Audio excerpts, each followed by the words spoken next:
So let's begin.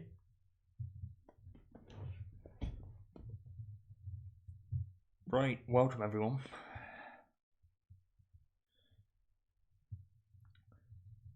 And once again, we join the race just before the start of the first climb.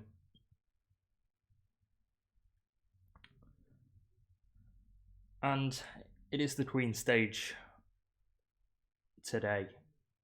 What are we expecting? Honestly, I can see Jonas sinking more into the gap and requiring Pogacar to do an absolute madness in the time trial. But hey, I hope it doesn't. I hope it actually has some suspense. But it doesn't look too good for Pogacar already. Already losing Mikel Biel. I've not seen Hirschi off the back though, but he probably is. So Pogacar just down to McNulty.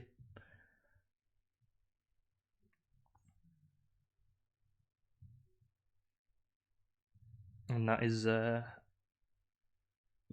arguably somewhat expected, given the efforts that Bjerg put in yesterday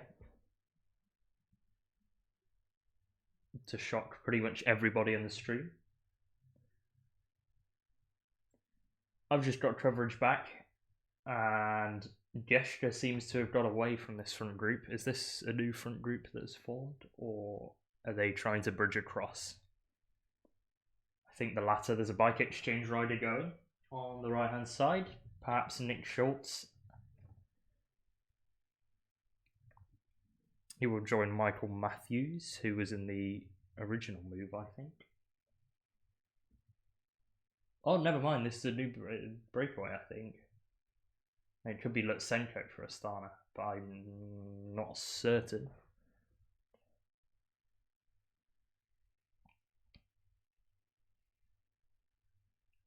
.8 kilometers to go on my feed, if that interests any of you and you want to sync up, even though you can't switch, I don't think. But hey, I'm at 80.7 now. That is Lutsenko, I'm fairly sure. That is up the road, just passing Leknesund actually. So this is a bridge attempt from Lutsenko. Gesture's got a teammate behind. That looks like Anthony Perez.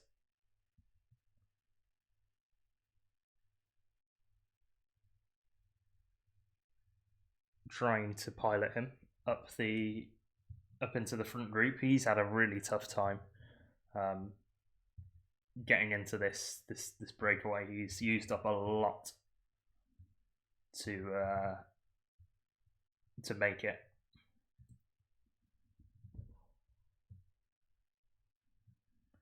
Meanwhile, Ciccone and I believe Nielsen Paulus. I haven't really got around to watching the start of this, but I believe Paulus is up the road.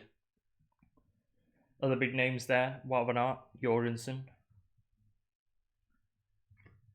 I thought Dombrowski was there, but it's not. It's Ryabushenko. And if it was Dombrowski, this would have just been a stream of celebration. As Nathan van Hooijdonk is setting a pace at the front of the peloton. Not a hard one. They've got Van Aert up the road, Jumbo-Visma, so they don't need to push. However, they've elected to pace, and yeah, I don't see Hirschi in that peloton, so Pogacar only has Brandon McNulty left. At the front of the race, Bobby Jungels is seeming to be AG2R's leader.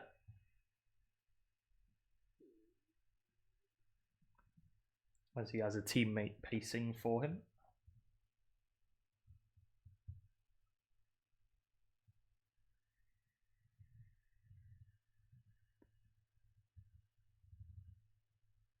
I'm about to sync up to some radio talk commentary, so I have my ad breaks covered, which is nice.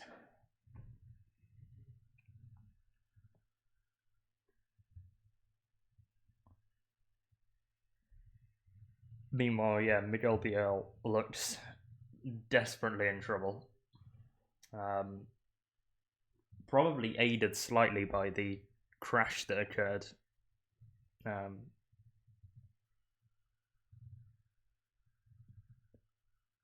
yeah, he's with Andre Zeitz van Kersbroek at the back of the race, 6 minutes behind the peloton.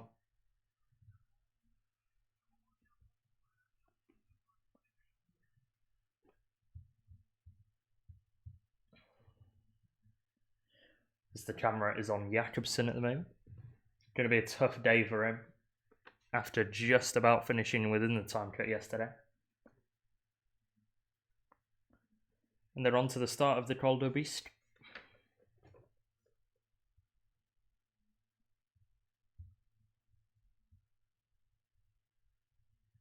Enric Mas and Thomas Pidcock reportedly with the Gesture group that is bridging up to the front of the race.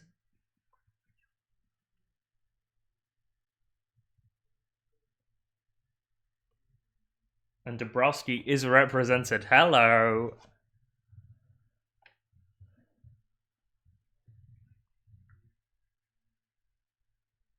And the peloton are letting these two groups go. It is a very stacked front group if these two join together.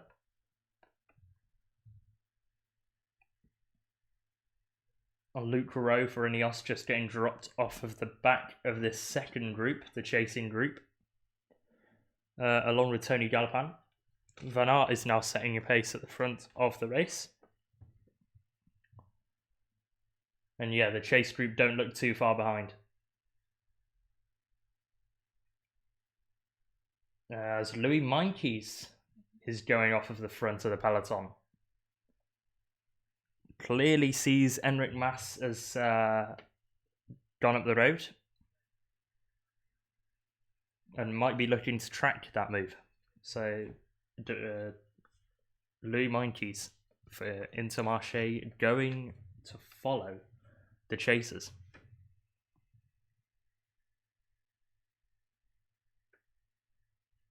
Cataneo of Quickstep is towards the back of the peloton.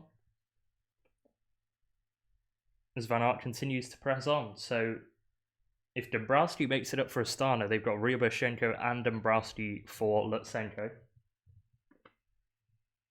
Dylan Teuns is another big name up in this breakaway. Although he's not really been performing recently. Throughout the race, actually. Bobby Youngall's on Teuns' wheel. And Ciccone lets the wheel of Youngall's go slightly, but has to bridge back.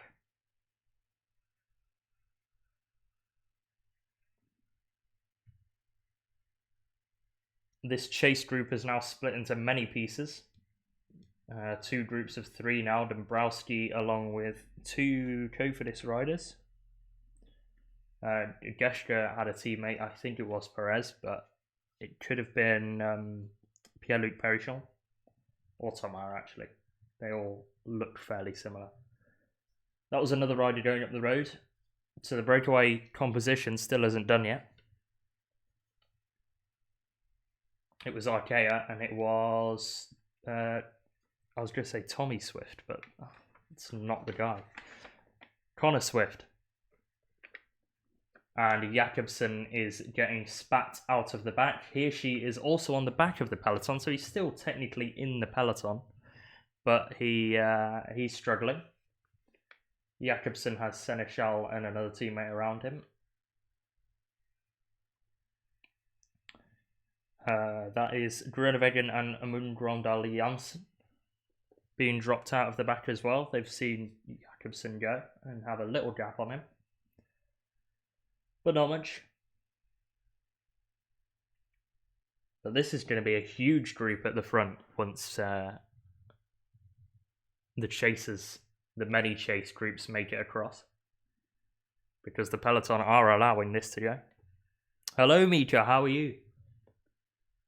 And this is Wanty attacking again. That's Kobo Hostens and Georg Zimmermann going up the road. Arkea are looking to track the move with one of their riders. They already have Connor Swift making a bridge attempt. This is another bridge attempt from Arkea. You're doing fine. How about me? I'm doing well. I'm hoping for a good stage. The last one was somewhat anticlimactic regarding the finish, which was unfortunate. But yeah, I'm hoping for a more exciting stage today.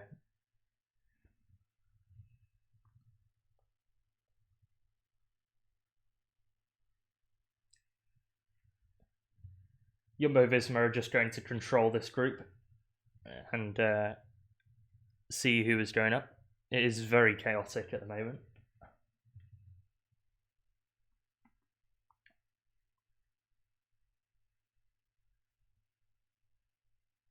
Ryaboshenko on the front with an Israel Premier Tech rider, my guess is Woods.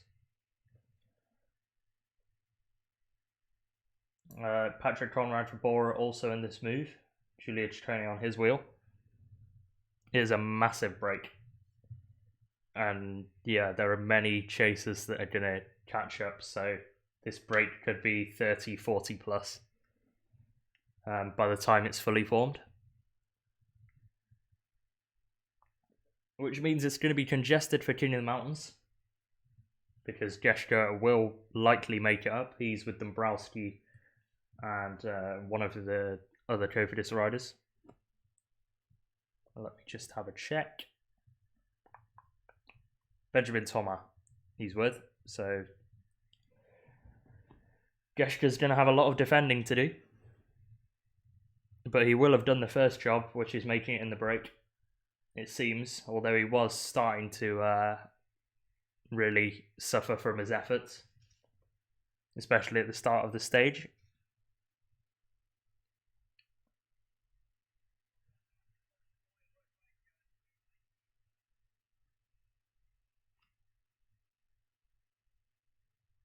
At the front of the race, Trek decide to set tempo. Bauke Mollema and Quinn Simmons, who's always been there. And this looks like they're actually trying to get a gap. So Mollema attacking with Quinn Simmons in his wheel. And Arkea now lead the peloton. So Arkea are not happy with the composition of the break. And they've sent two riders. They have actually sent them up the road. I don't know whether that was planned, but Jumbo-Visma have let their wheel go. And they're going to get two more reinforcements as it stands.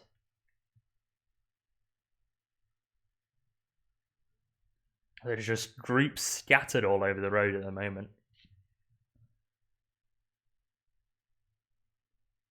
But if first cycling is to be believed, Dombrowski's made it up, so a big day for me at the moment. Mollema and Simmons have been joined by an Israel Premier Tech rider. Let me have a check of who that could be. Either Woods or Uhl. Looks to me like it's more likely to be Uhl. And a Movistar rider is bridging the gap as well to the front, so it's going to be a front four, as Geschke is really looking weak now. He's got Frank Bonamore and Jonas Ruch with him, and it looks like this breakaway is going away up the road. Quickstep pretty much have the whole team with Fabio Jakobsen now. So this is Operation Get Him to the Line within the time limit. He won't be the most worried in the peloton about the time limit at the moment. That's Mikel Biel's job. And yeah, Arkea clearly pacing in this peloton to get the break back. Quintana has sent a reinforcement to the front. That looks to me like Lucas Ojvian. Luis Leon Sanchez on his wheel. He's had a good race. Sitting fairly high on GC. Has been there or thereabouts on a few stages as well in the breakaways.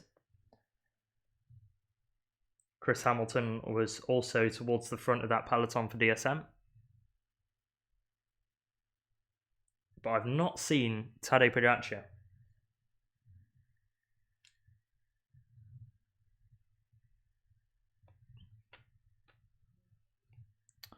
As they go to ads on my stream.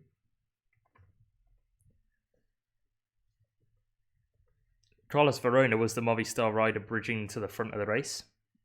And it was Ciccone and Mollema, my apologies. Not Quinn Simmons, like I thought it was. I'm just so used to seeing Quinn in the breakaway now. That I just thought it was him. Only popping on the ad breaks today. Great, because I've got exactly the same. So I'm going to start talking about stuff. Let's see what I gathered from the interviews in a mix of this morning and yesterday. What have we got to play with? Right. Get it? Right. Fred has said, we've still got to keep trying. It's not quite come off for us, meaning barring victorious, in this race, but we've been in every winning break. I'll help the guys out and see what comes. Youngall's into the top 10? Could be. I don't know how far he is down. Let me check. There is quite a large gap between the top sort of 11 and then everybody else. Let me check.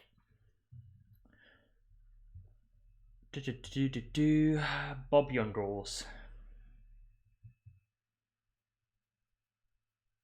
As here she is confirmed dropped from the peloton.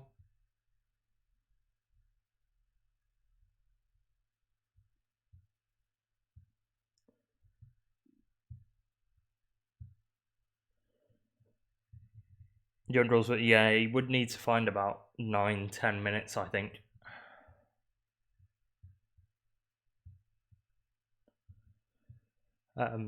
Either way, I'll continue.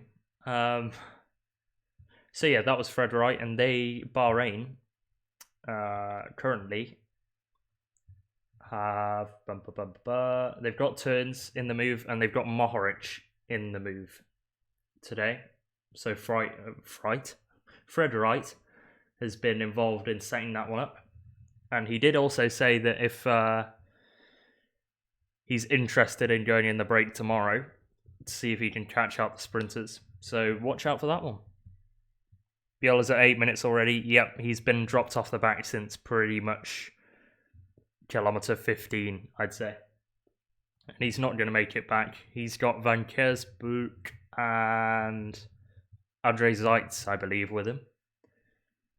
There was also a crash early on today. 2 riders went down. Niels Eekhoff hit the floor. I didn't work out what the reason was, but it looked like it was some external influence because he hit the deck on a straight, flat road section. And it was right before a pinch point. So the UAE car slowed down, and the camera moto tried to flick its way through. The problem was that Jack Bauer was following the camera moto, and when the camera moto slammed on the brakes, Jack Bauer couldn't, and yeah, the camera moto took out Jack Bauer. But I think he's still in the race. The other 2 just dropped him. Well, I mean, that says a lot about his performance yesterday, that he just gave it all, and now it's pain for him. I heard Quintana. Was he going for an attack? I think he might have been. I also heard Gaudu, so Gaudu might have been following the booth. That'll be one to watch out for when I get the stream back. Tom Pidcock dropped from the front group, so clearly he's not feeling well. Speaking of Ineos riders not feeling well, Adam Yates says that he's been sick the last few days and has been trying to get through it as best as possible. With one more mountain stage to go, I'll try and help Geraint Thomas as much as possible and hopefully make it to Paris. I'm about to get my stream back. Wait, might be a timing glitch, they're back together. Right, I'm just going to go back to the main screen now because I've got my stream back, and we'll go through some of the other quotes from the GC contenders. In the next ad break, So I'll see you in about 20 minutes, Ewan. But yeah, we're back. And this is Intermarché 1-2. They're trying to get their 2 domestiques up to Louis Meintjes at the moment. Never mind, they've got one of them up. That's George Zimmerman. So Kobe Hostens doesn't seem to have made it. They're minutes behind the head of the race at the moment.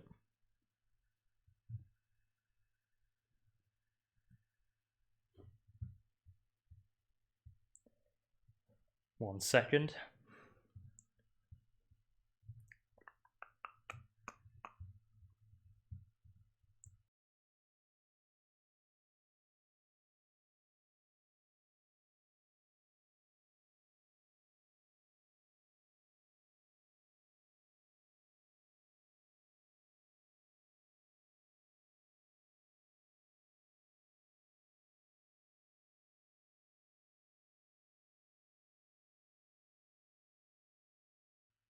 Pogacar's pacing himself up this climb, which is very weird. I'm not too sure about how that happened, because he's got McNulty still in the peloton.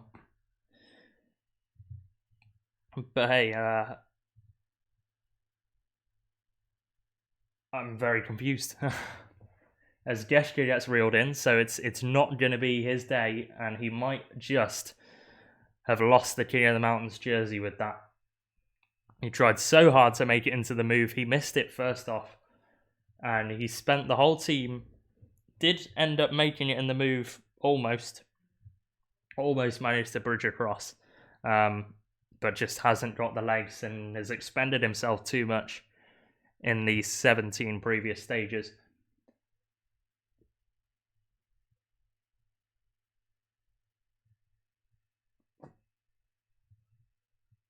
And yeah, it's going to be a somber mood in that Cofidis camp at the end of the stage, because he's likely going to be losing his jersey to one of the GC contenders, if not Paulus or Ciccone.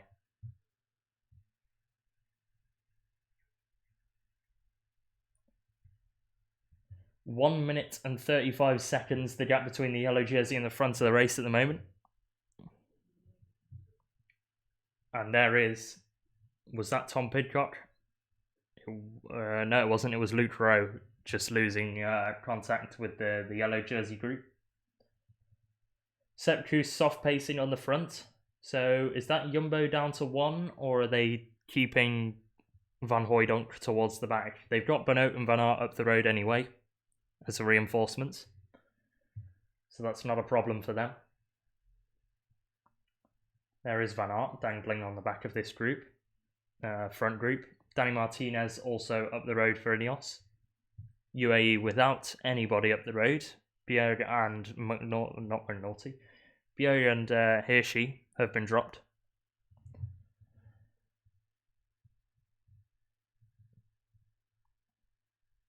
So this is still a very large front group, despite all of the people being dropped off the back of it, and the chasers actually not making it.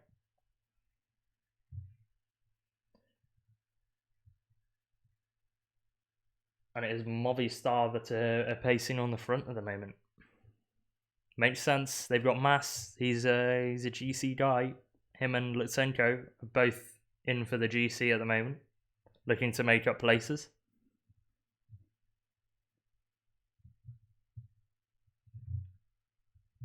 They will be the GC beneficiaries if this breakaway keeps going.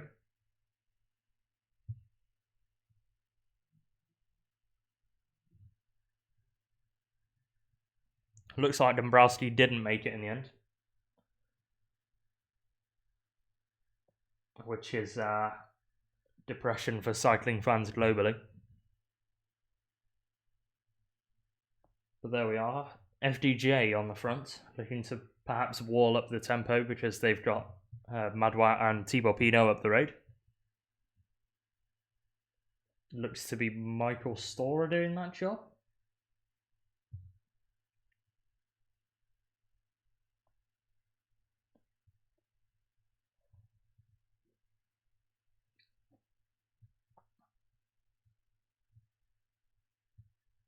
But yeah, Louis Mikey's dangling between these two groups as a GC guy, which is probably why Movistar are pushing on to put him in difficulty.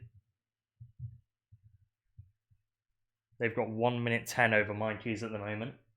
So if they're putting him in difficulty and A, shedding his teammates, but B, not having him in this large group for the descent and the valley, then it's a good day for Massa's GC. And they might have finally cracked Louis Meintjes after that weird rivalry that came up on the Foix stage when Meintjes attacked and Movistar sent the team to the front to chase him down, seemingly.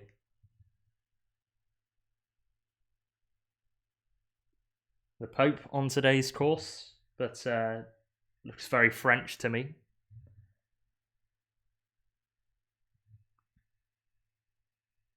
As that is Dylan van Baarle for Ineos on the back of this group that have just slightly detached themselves off of the head of the race. Patrick Conrad also in that group for Bora. And Gorka Izagirre for Movistar. So Movistar already down a rider. We've got just Verona left now to hold the gap to Louis Meintjes.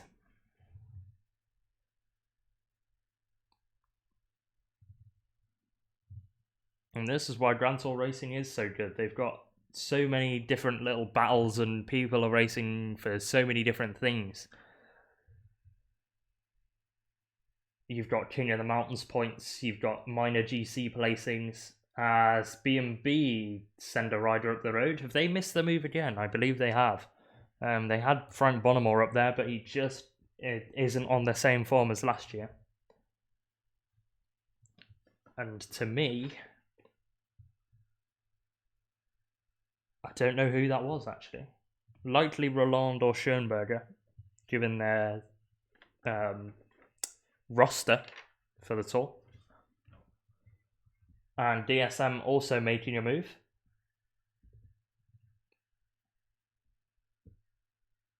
Bridging to the B&B Hotels rider, and are they going to go straight past? It looks like they are. Is this Romain Bardet that has decided to make another move?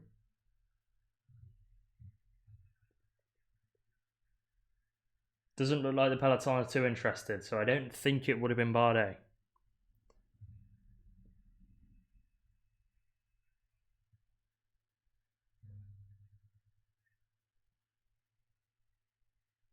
A lot of French going on in my ears right now. Nick Schultz for the for bike exchanges in this group at the front of the race. And Australian television are getting a bit ahead of themselves with Nick. Or, well, you know, it might be justified. That's not my place to give my opinion on that. But yeah, they're calling him the next Australian GC hope, which is high praise for Nick. As there's a bit of an altercation going on between a Jumbo-Visma rider and a Intermarché. Looked to be Nathan van Hooijdonk and perhaps Kobe Hoostens, but there was a push from Van Hooijdonk, or like there was a handout of some sort. Very interesting. I'll have to get a replay on that to see what the cause of that was and who instigated the little altercation. As Rigoberto Urán now on the front for EF. Hands over to Wout Van Aert in that green jersey that he has now sealed. And barring a crash or finishing outside the time limit or getting COVID, he will take to Paris.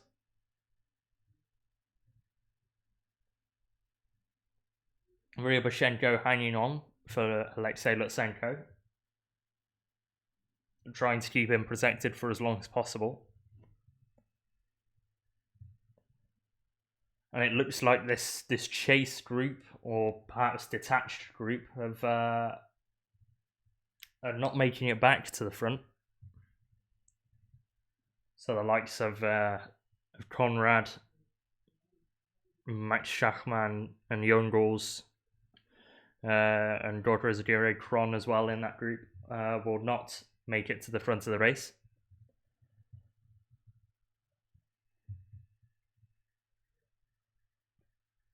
And will be interesting to see how the King of the Mountains goes, especially now with Geschke behind. Is somebody else in this front group gonna try and make a late dash for the King of the Mountains jersey? We know Ciccone is up there already in the top 5 of the King of the Mountains classification.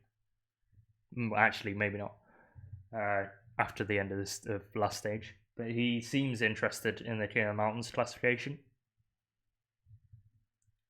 But will there be another rider that will go for this? Dylan Teuns in conversation with Ciccone, so perhaps Dylan Teuns wants a piece of the action for Bahrain Victorious. Nobody else interested in pacing at the moment, so Ciccone setting too high of a tempo perhaps. And we have 5 kilometers until the top of the climb. Or 4 if you're in the breakaway. 5 for the yellow jersey group.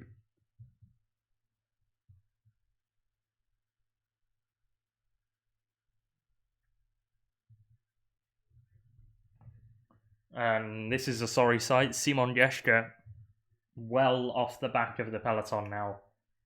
Almost 2 minutes behind, and this looks like King of the Mountains jersey hopes over. He wasn't convinced he would make it to Paris a couple of days ago, but he would have been believing surely from the start of this stage. Ugo Ull now comes to the front for Israel Startup Nation, or Israel Premier Tech, sorry. He'll be focusing on Michael Woods today, surely, especially with his stage win already in the bag. Lou Mikey's seemingly now alone. No teammate with him. George Zimmerman did all he could, and the gap is at 1 minute and 7. So Mikey's is going to just try and set his own pace. He has got Dombrowski with him. Dombrowski won't take any turns because he's got Lutsenko up the road.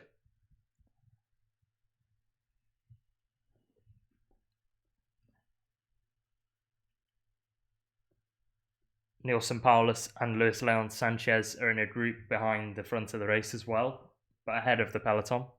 I think they're within a minute.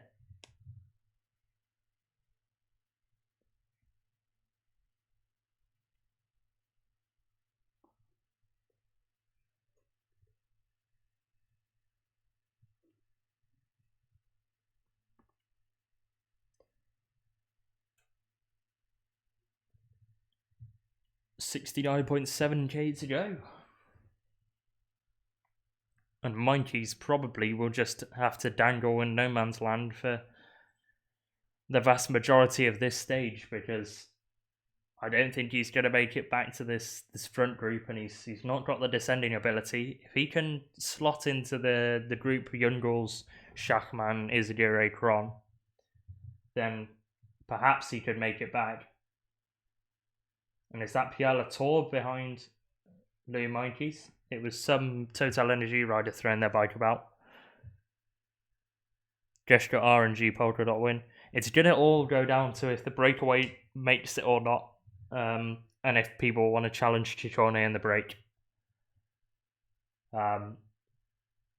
As Dombrowski might just be letting the wheel of Mikey's go now.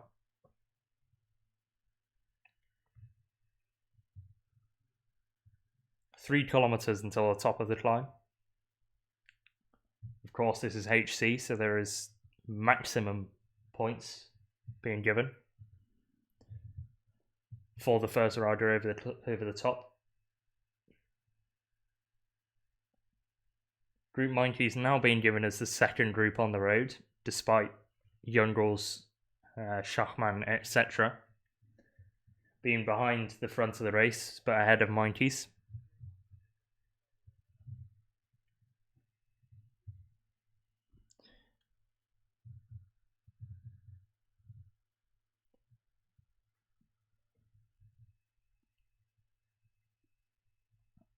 Who do we all have for today?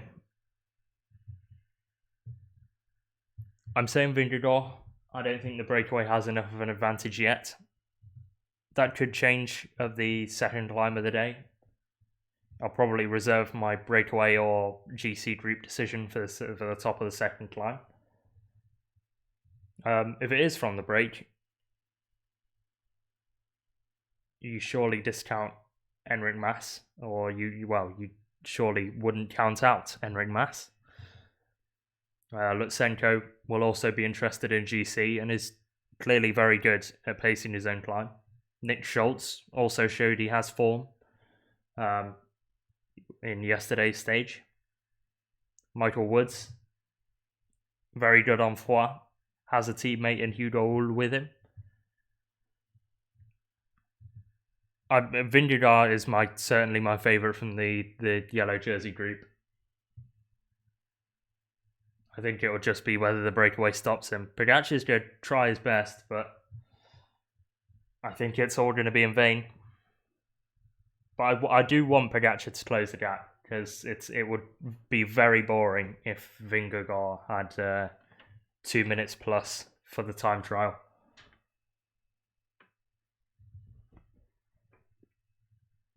Dombrowski and Meinkeys, well, mostly Meinkeys, have caught Paulus.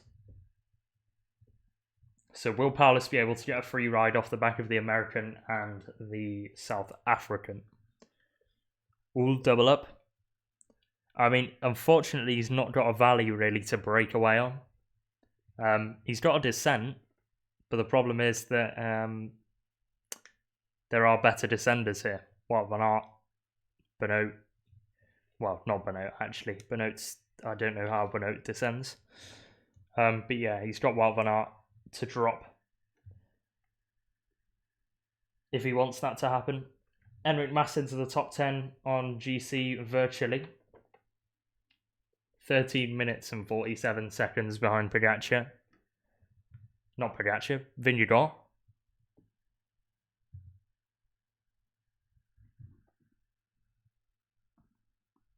And Meinkeys still presses on. He seems to just be increasing the amount of riders in his group at the moment. He's slowly catching them up on the road and they slot onto the back. Wout will be waiting up at some point. Yep. The problem is that he'll likely only be waiting up at the start of the penultimate climb. I think if Hull has to win, he's got to go very early. I'm talking descent of this first climb of the day. As Benoot looks to be... And that's not Benoot, that is Christophe Laporte, just being distanced from the peloton. So was it Laporte actually involved in the altercation with Koberhosens? Either way, Vingegaard still has 2 riders. Nathan van Hooijdonk and Sepp Kuss. Pogacar still has 1 rider in Brandon McNulty.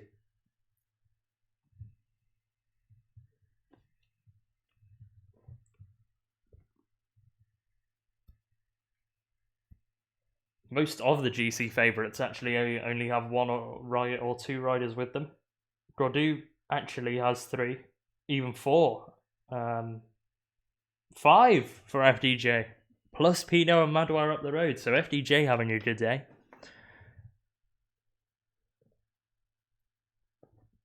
But yeah, Thomas has Yates and another rider, Castroviejo, and Quintana only has 1 teammate left. They tried placing a couple of riders up the road. It seems to have failed. As it stands, it's Connor Swift that is with Nairo Quintana.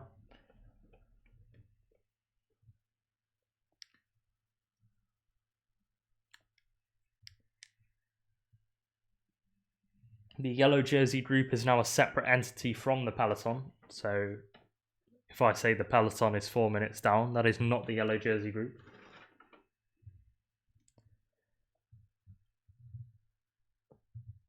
Next advert break, I think we'll go over the withdrawals before the stage, because I think they'll be adding up towards the end Van Kelsbroek, Andre Zeitz and Mikel Bier already look in trouble. Monkey's holding the gap at just over a minute to the front of the race. So it doesn't look very promising for the Intermarché 1-2 rider. With Enric Mas and Lutsenko up the road, somewhat GC rivals. And him on his own behind.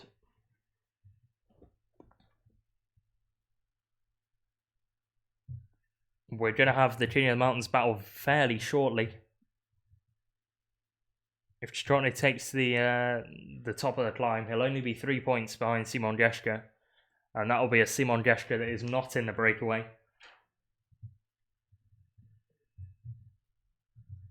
So he has a very large chance. Björn OTL today. It's definitely going to happen, I think. Reports from Ewan were that he was alone at the back, but then he was back to Van Kelsbroek and Zeitz. I assume Zeitz will drop both of them on the climbs. He's naturally a better climber, as Paulus has been spat out the back of the Mikey's group. So it's now just Chris Hamilton and Joe Dombrowski with him. Mikey's seemingly up in the pace.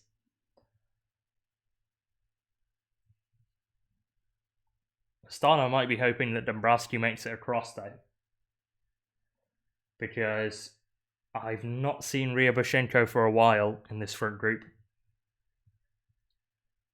He was the one teammate for Alexei Lutsenko.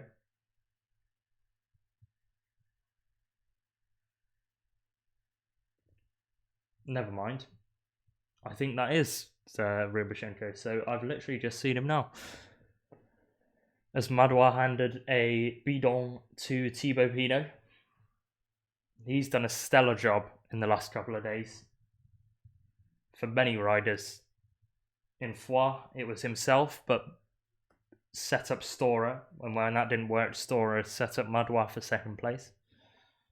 Then yesterday he was doing a massive turn for David Gaudu to keep him somewhat in the GC battle, in the sort of mid-tier GC battle.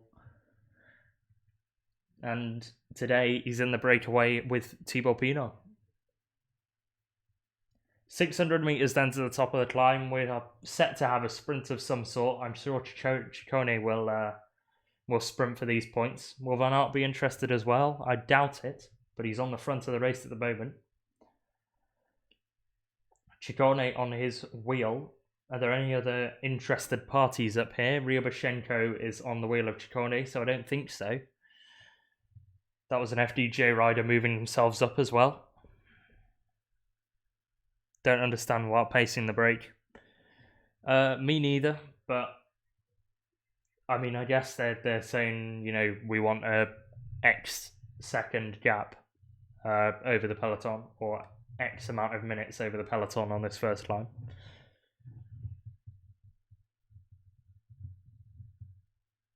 $350 meters. Somebody is going to light this up soon.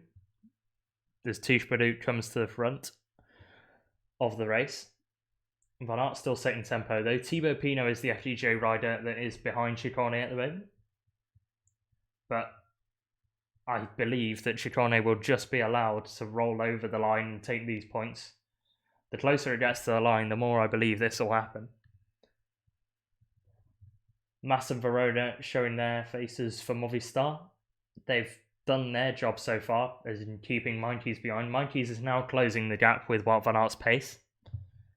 So it doesn't look like Verona can sustain this, the high tempo that he was before. Will Ciccone be allowed to roll over the line and take 20 points? That will draw him within single figures.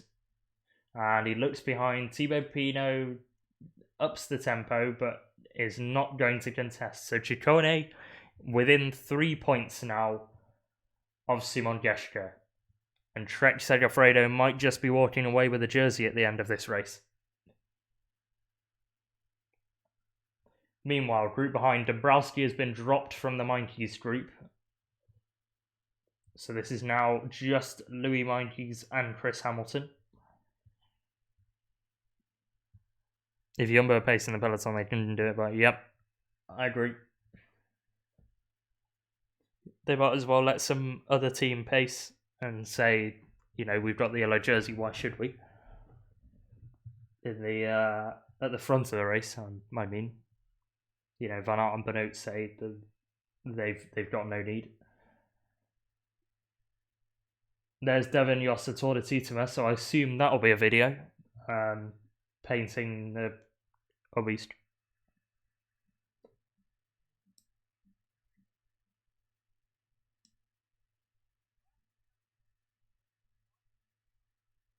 Let's have a look and see if I can spot them in the crowds.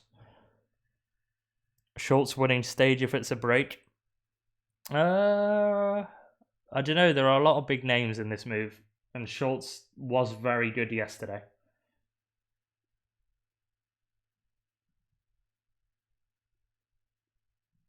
Baz Devin Jossa. Baz.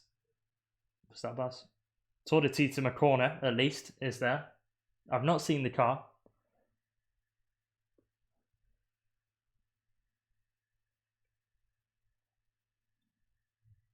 But either way.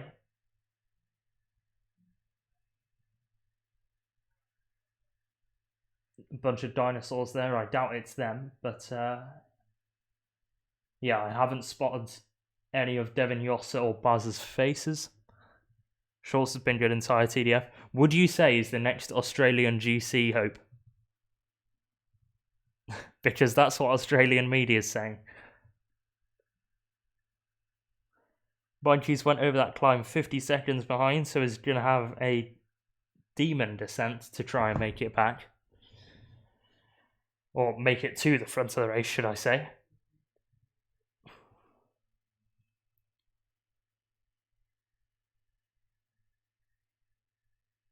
Pierre Latour was also in the group behind Mindkeys, so again, Pierre Latour doing his job, being in no man's land and absolutely ruining himself.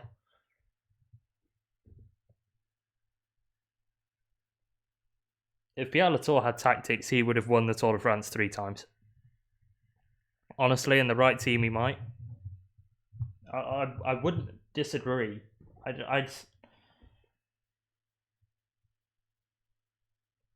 I'll be interested to see how his time trial is. But as a climber, he could compete in the smaller 1 weeks. Classic Latour, yep, certified Latour moment. Right, let's have a talk because we have had some very sad news at the start of the stage.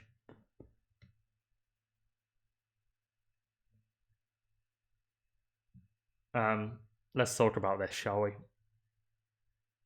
Hopefully, if my streaming equipment doesn't crash. Just want to say this is like 7 stages turns has been in the break. Yep, and 0 result. What sad news? Through me. I mean, he's gonna have to be making videos from his own little hotel now. He's joined by Emanuele Viti and Damiano Caruso. Froome tests positive for COVID. Viti and Caruso also COVID positive. So 3 more riders down in this Tour de France. Caruso's out for showing mild symptoms. That's confirmed there by Bahrain's tweet. So they're an extra man down, but they do have many other stage hunters. Fred Wright already talking up a attack tomorrow. Is Pidcock in the Van Baal group? Could be, actually. I've not got coverage at the moment, so I don't know. Emanuele Viti seemingly more COVID positive than Caruso. Caruso only displaying mild symptoms, but Viti returning a pure positive. And these lot will probably be joined by Mikkel Biel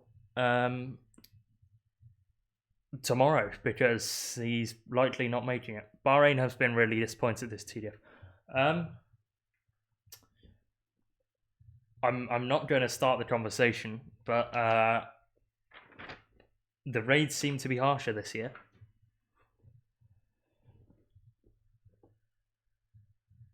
Anyway. But yeah, the team they have, it's very disappointing. Like, Gradek arguably has been the most promising compared to his actual ability. Caruso hasn't really shown himself on his DNS today. Matej Mohoric has been a shadow of his former self. You know, Milan San Remo winner, and he's not barely managed to compete in any of the breakaways so far. But he is in the breakaway today with Dylan Teuns. However, I think he might have been dropped from that front group anyway. So he's relying on Dylan Teuns converting today. Luis Leon Sanchez also has been good, actually. Luis Leon Sanchez has overperformed, in my opinion. Got himself in a few breaks. Was there or thereabouts on a few stages. It is still top 20, maybe, on GC. Jan Tratnik hasn't really shown himself. I hope he does at the time trial. And Fred Wright has also been good, actually. So their big riders have been missing. But they're less pressurized riders, or they're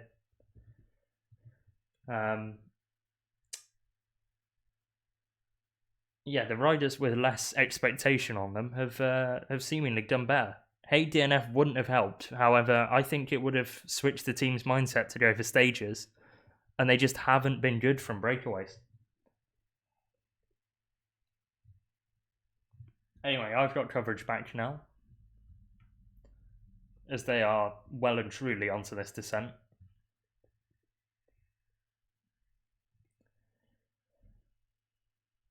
Front of the race being led by Trek at the moment, so Ciccone is on the front for the descent. Either that or they've joined up with Bauke Mollema, or Group Mollema, which looks like they have, according to First.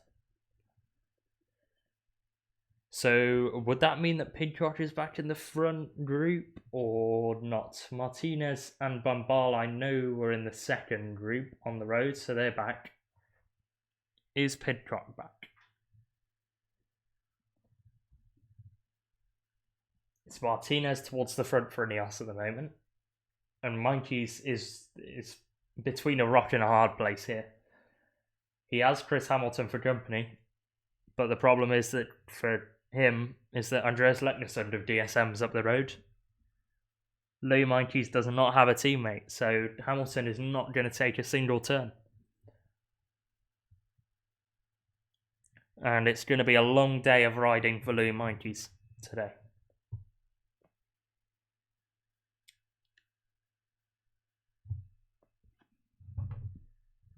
I'm waiting for First to update their as it stands King of the Mountains points, so I can see if anybody else has moved their way into the top 5 in this breakaway. But I think it's near on game, set and match Ciccone, given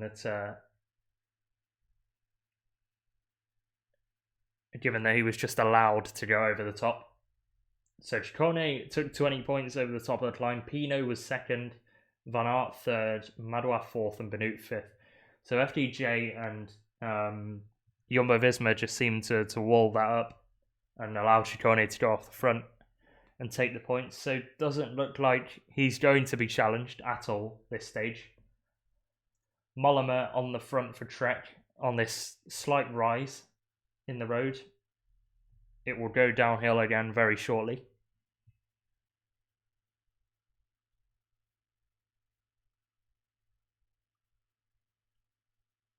Back to Louis Meintjes then.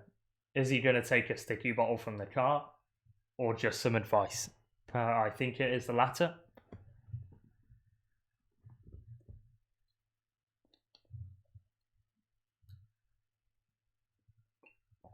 And he continues. They're within sight, but the problem is he can see for a long way. And he is probably about a minute behind at this point. And the peloton actually aren't too far behind him, only 2.5 minutes. Mollema's been allowed to drift off the front. Whether Ciccone is going to chase this one back, it looks like he is.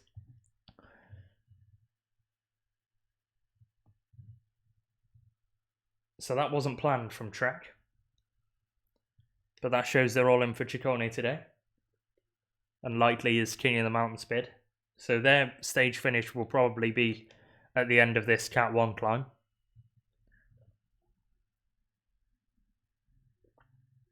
Van Aert getting dropped off the back, I saw there. So Van Aert is on his way back to the Jonas Vingegaard group. Here is the virtual classification then. Pinot is actually within range.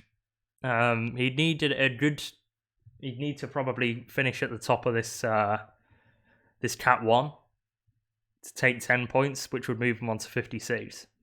And challenge on the finish to Hautacam, which is very unlikely. But he could still do it.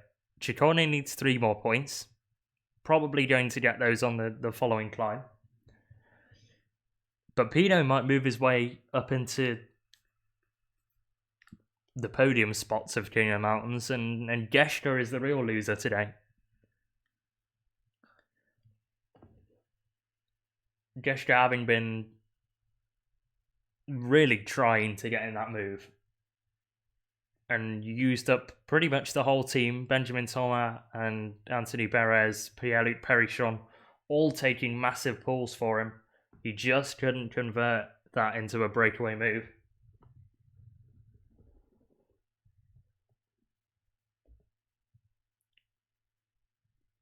Mollema really putting the hammer down on this climb now. This a little rise before the descent.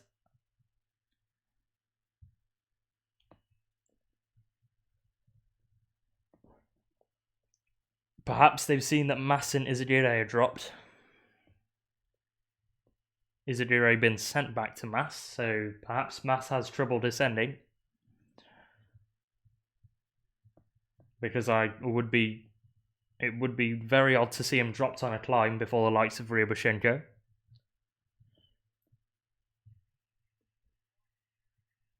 (3:40) to the yellow jersey group from the front of the race.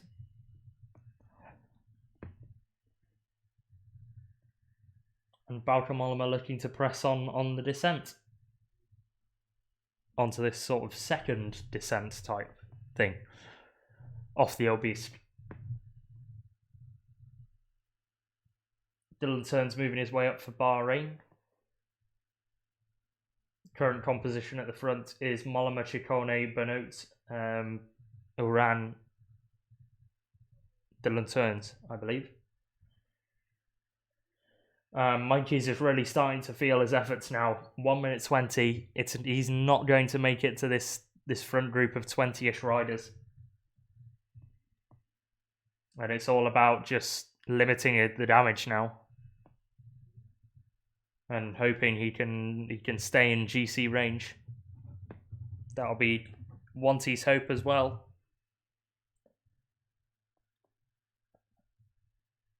Perhaps they could be saving up the likes of Van der Horn to jump in the breaker tomorrow, along with rouleurs like Wright, to catch out the sprinters who are going to be absolutely decimated by the end of this mountain stage.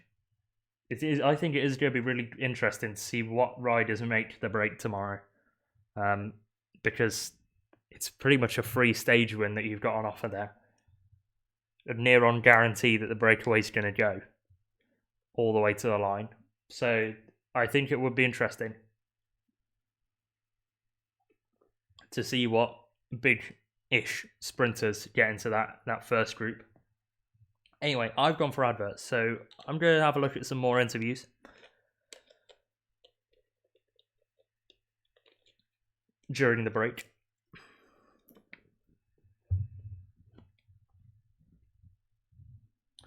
Let's see what riders are having to say about the coming stage.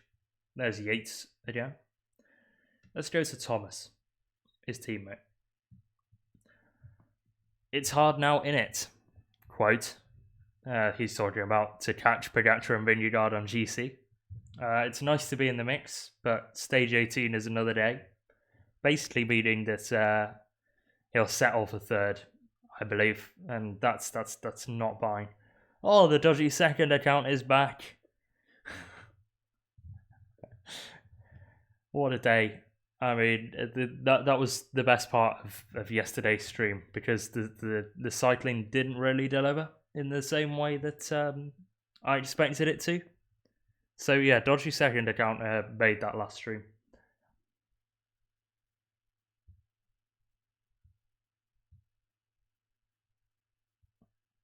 So yeah, that's what Thomas had to say. What did Pogacar have to say about today? Because Vingegaard didn't really reveal much at the end of last stage. Pogacar, when talking about stage 18, it is a day I am looking forward to. It's a harder day and we can try again. They're going to give it another go. Whether they're going to be successful in that other go is yet to be seen. I don't think he will be.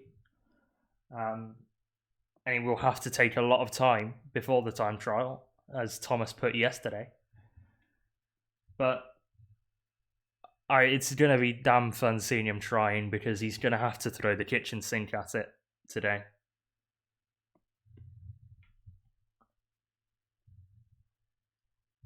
Mathis Louvel, was that dropping from the yellow jersey group?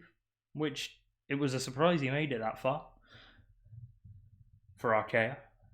Big performance from him for Nairo Quintana.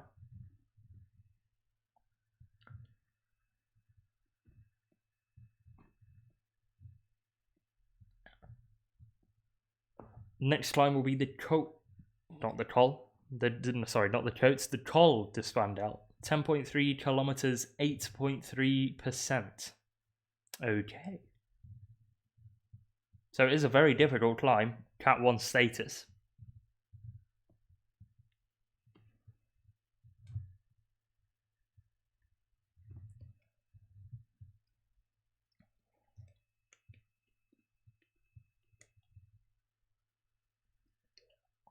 As we go past the closest point to the Spanish border, I think. Don't quote me on that.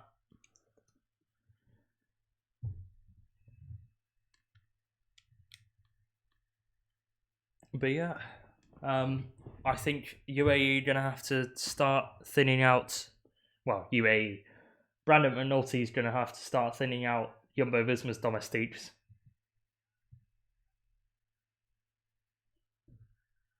From this point onwards, from the second climb onwards, because Pogacar is going to have to go early.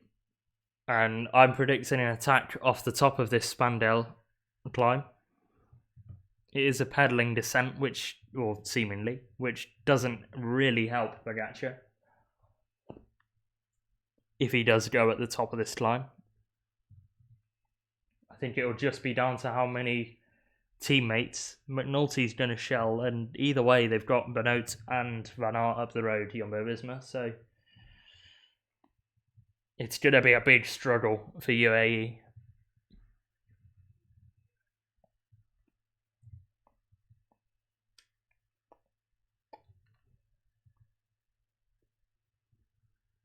Three riders just getting a gap at the moment. I think that's off the peloton, off the front of the peloton.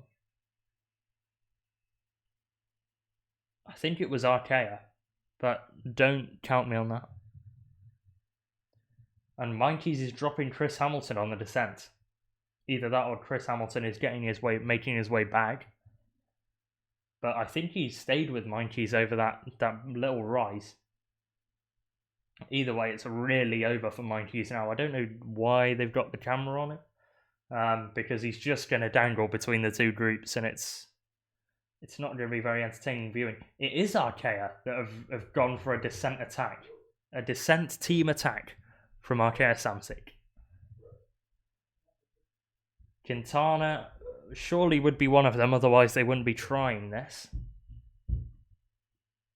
I don't know who the others would be. Oshvian is his current best mountain domestique. So my guess is Lucas Austrian. And perhaps that was actually Mathis Louvel going for the move. So maybe Louvel and Austrian are trying to drive this one on for Nairo Quintana. Either way, it's not worked. Pogacar's actually slotted into the move, so Vingegaard has to be wary, and he is. He's on the wheel of Quintana now. Pogacar in second wheel, as Vingegaard looks to go around Nairo Quintana and onto Pogacar's wheel. A brief point in which the glue wasn't working, but he's back to the wheel of Pogacar. So it now looks to be Austrian, Pogacar, Vingegaard, Quintana, the top four in that peloton.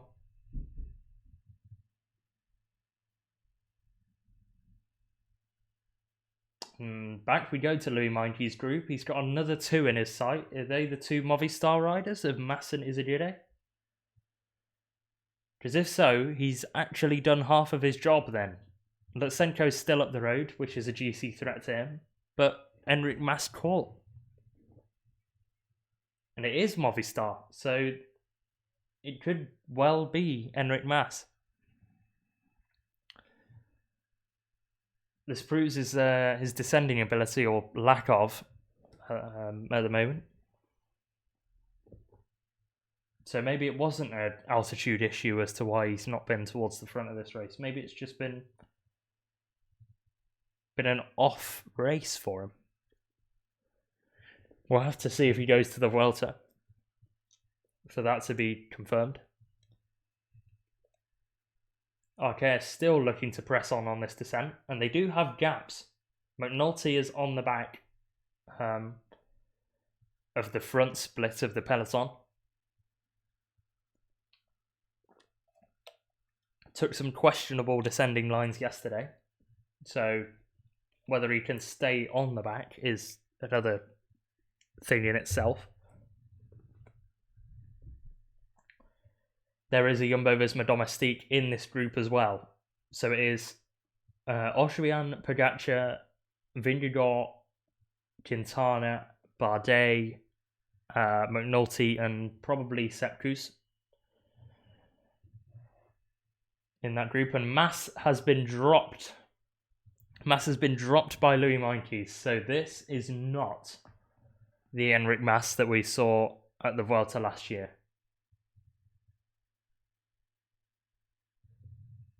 Gorka Izagirre having to wait for him again.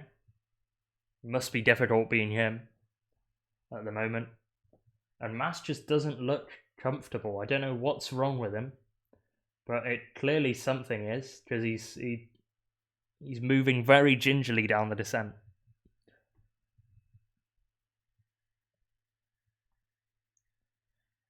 Speaking of descent, Mollema is making his move on it. And he's dropped Ciccone. So Benoit is on Mollema's wheel. Iran is also there. Dylan turns as well, but he's really stringing the group out, and it's showing who the better and the worst descenders are in this group.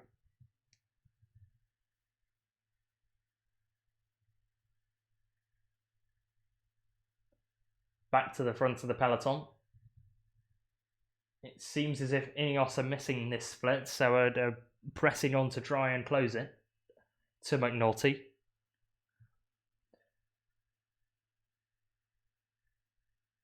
But it does look like Arkea are trying to do some damage.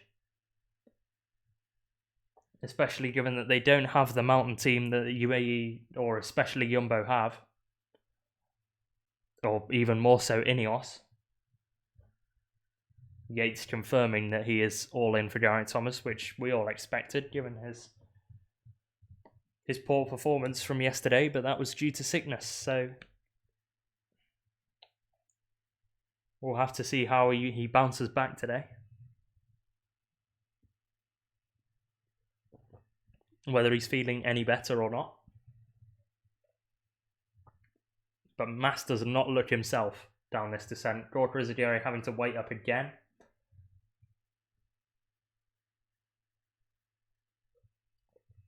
And Enric Mas just does not look comfortable. He's not got far left of this descent. but it's going to be some hard kilometers for him.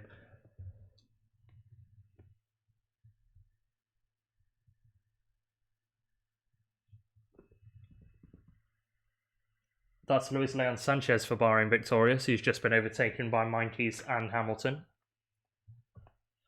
So Luis Leon Sanchez up the road again, not converting.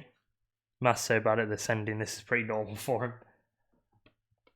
I mean, this is, dare I say, tragic descending from Enric Mas. Louis Meintjes is one of the smallest guys in the peloton, and he is putting good time into Enric Mas. He's caught him and then he's dropped him on this descent. Perhaps Michael Woods might not be the worst descender in the peloton. Crash has ruined his mental. That generally seems to be what happens to all bad descenders. Zakarin used to be a good descender, but I think people forget that. And then he crashed at the Giro, which kind of put his... I don't know, it was very dangerous at least. Probably not a life threat, but very dangerous. And he was heavily injured from that, and that's why he got the whole bad descender name after that. So could that be a similar incidence with Mas? Likely. As Mollema begins the start of this Col de Spandelles, or Col de Spandelles. I always make that mistake. Mas turned into Zakarin. It is true. It seemingly is the same story.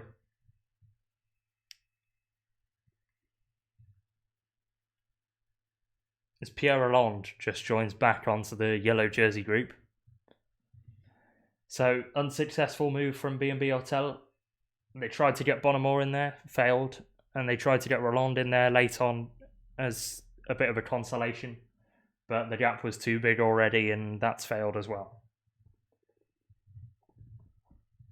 So it looks like they're desperately going to need the money, and by the sounds of it, they've signed Cees Bol. So, as Guillaume nicely put it, neither of them are going to achieve their objectives of stage wins with that.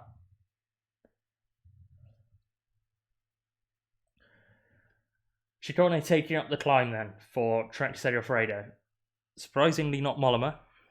I'm not sure about that decision. Group Meintjes now 2 minutes behind the front of the race.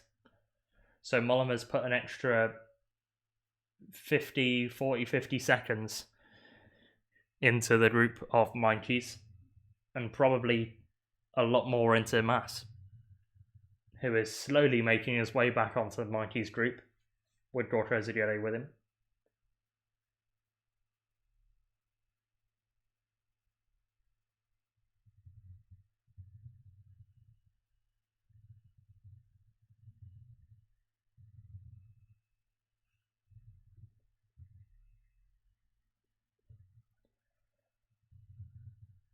So, in the group at the moment, Benoot and Van Aert for Jumbo, Van Baal for Ineos, Youngles for AG2R Citroën, Conrad for Bora, I don't believe any more Star in there, bar Verona.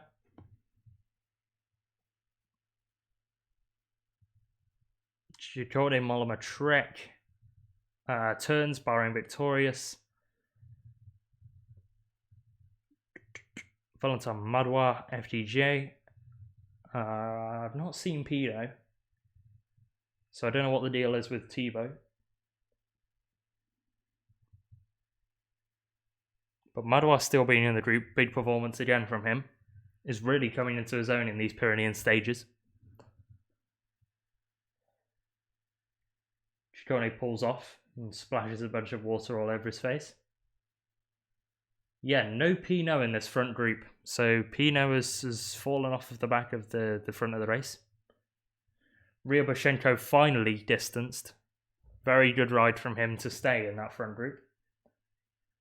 And he could be making his way back on, because All is single-handedly bringing this chase group back to the front of the race. He's going to have a teammate to work for in Michael Woods.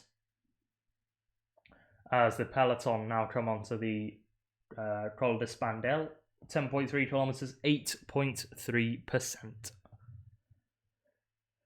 Austrian leads them on there for Arkea and Quintana. Pogacar second wheel. McNulty seems to have drifted further back through this group. Neither Vingegaard or Pogacar have teammates directly on them. And Enric Mas now being dropped on the climbing section. So maybe it wasn't the descents after all. Meintjes, Luis Leon Sanchez, Chris Hamilton, and Gorka Zagere dropping Mas. He is not his normal self. I don't know what's happened to him, because it can't be the descent now. He's off the descent and he's on to the next climb.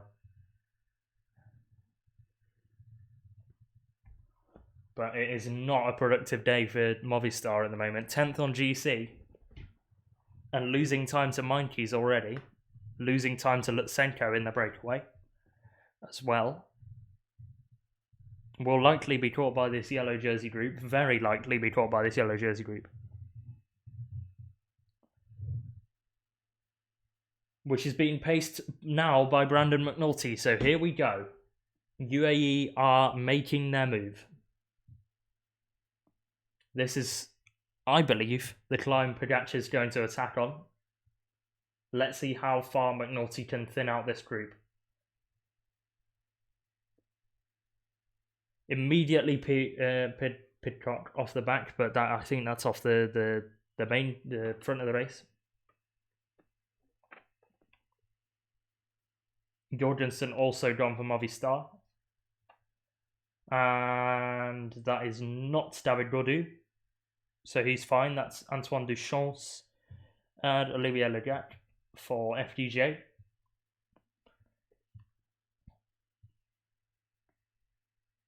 But Nulty has actually, well, the group generally is quite thin to begin with.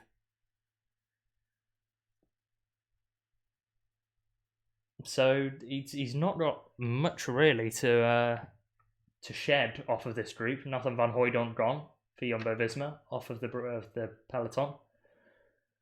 And not Dombrowski. That was Simone Velasco, the Astana rider, off the back of the yellow jersey group. Van Aert on the front for Jumbo-Visma. Bernot has also been on the front for Jumbo, so is this a tactical decision from Jumbo-Visma to ensure that they're far enough ahead to anticipate a Pogacar move? When do Bernot and Wout Van Aert wait towards the top of this climb, I think. I think Pogacar is going to have to plot a move over this climb. Otherwise, he's not going to distance Vingegaard at all, I believe. And I think that's why he's got McNulty on the front. He's going to get McNulty to do as hard of a tempo as he possibly can. Try to shake off Sepkus. Jumbo-Visma Soigneau was very happy at handing a bottle to Sepkus there. Either way, McNulty's going to do his maximum effort to try and shed out this group. And then Pogacar, I think, is going to go at the top of the climb, try and get some distance. But he would fall straight into the grasp of Van Aert and Bernot if they wait. So I think that would be the time for Bernot and Wout Van Aert to slow their tempo. I think that's why they're pacing at the moment, because they need to have a suitable gap to do so.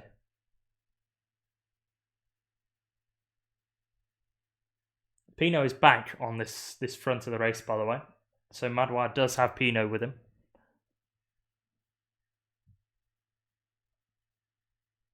Madouas' second wheel behind Van Aert at the moment. And Van Aert's taken a huge pull, so he's not happy with the tempo at the front.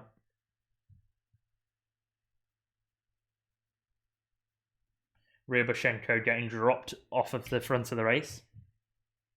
So Lutsenko back down to no domestiques with him for this GC push.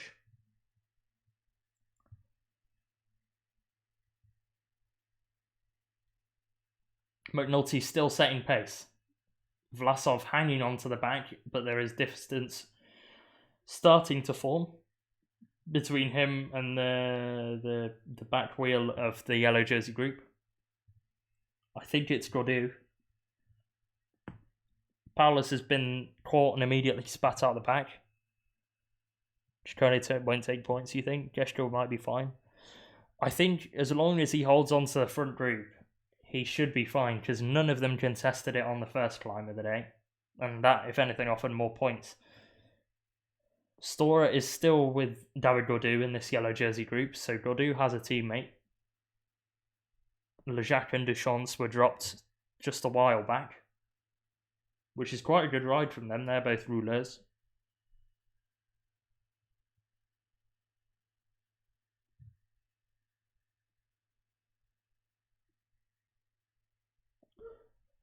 Ciccone out of the saddle, but seemingly doing fine on the wheel of Wout Van Aert at the front of the race. Meinke's now only a minute behind this yellow jersey group, so that shows you the pace increase in the yellow jersey group and the pace increase up front.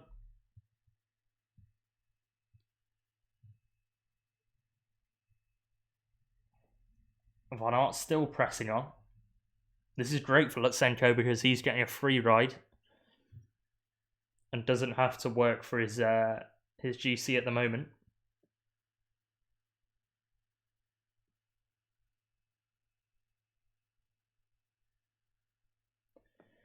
Yellow jersey group, Vlasov still hanging on to the back of Stora's wheel. Yates is also in there after his not so brilliant day yesterday. He will look to is Wout really fake pacing if he's dropping the whole breakaway group? Because this is really starting to cause splits now. Verona's made it across. Thibaut Pinot has also made it across. So now it's only 3 at the front. Van Aert for Jumbo-Visma, Verona for Movistar, and Thibaut Pinot for FDJ. Madouas is trying to get on the wheel of Thibaut Pinot, and Lutsenko is on the wheel of Madouas. Ciccone looks around and tries to get somebody to pull in front of him. He looks straight into the face of Uran, who is not interested. And 3 minutes now to the yellow jersey group from the front of the race. 6.7 kilometers of the climb left. He's dropped Benoot, seemingly, so Benoot will have to wait from this point, as Ciccone is off of the back, so Ciccone may not get points.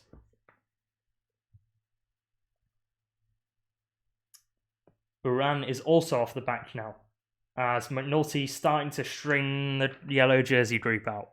So that is why the gap is plummeting to the front of the race and plummeting even further to Louis Meinke's. 6.6 kilometers to the top for the front of the race. How far is Pinot behind for Polka? Pinot is he's in the top 5, but he is, well, as it stands, 18 points behind Simon Geschke and 15 points behind Giulio Ciccone. So Pinot would need a miracle, I think. He'd need to go over this climb, take maximum points, and be, top 4 or 5 on the stage at the end of the day. So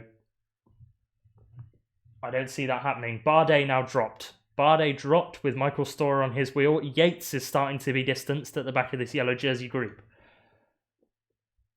And so Bardet really struggling. And it's the first proper GC guy to go. Is Vlasov still on the back of this group for Bora? Vlasov is still on the back of this group. He's on the back of David Gaudu's wheel now. So he's just following the FDJ riders. Yates makes it back on, so the tempo has dropped slightly. And this is Enric Mas being caught. So he looks stunned, frightened. What's Wout Van Aert? I think Wout Van Aert is just ensuring that he's got a gap at the top of this climb to the yellow jersey group. So when Pogacar goes at the top of this climb, and I'm saying when, because I don't think he's not going to. then Van Aert will be there to drop back.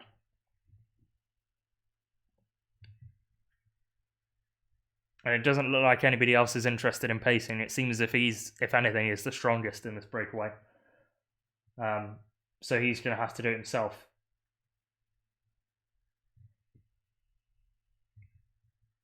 It makes some sense for once.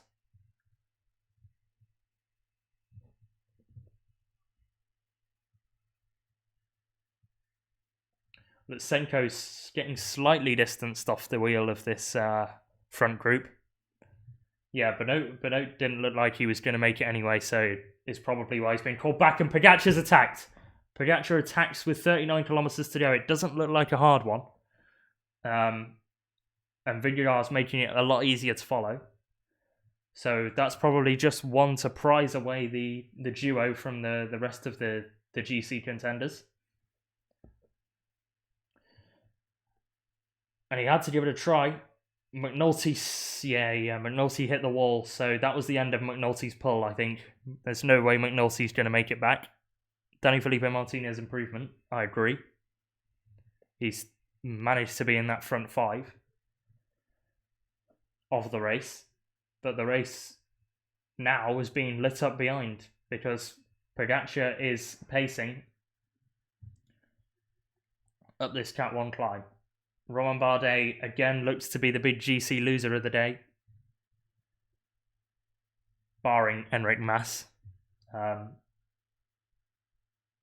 it doesn't look like Vingegaard is in difficulty. Kuss is trying to make it across, so is Pogacar trying to drop Kuss before Hautacam, just so it is him and Vingegaard alone on the final climb?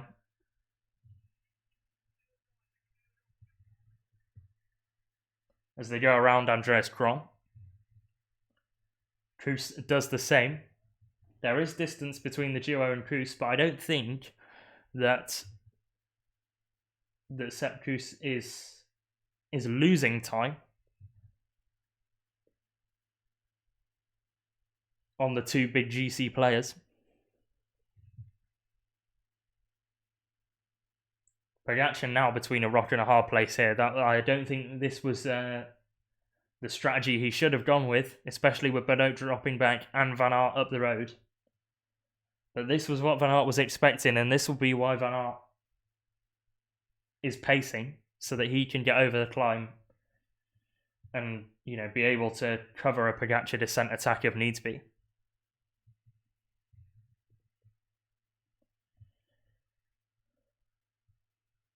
Kuss might indeed come back. He is arguably even gaining on this duo now, who are about to catch Louis Meintjes, and I think that's Ugo will get swallowed up and immediately spat out the back, and the motos have gone from the group now, which means Kuss is indeed back. Pogacar, Vingegaard, Kuss. Pogacar looks behind and realises Vingegaard's got a teammate and just has to firm it, pace on.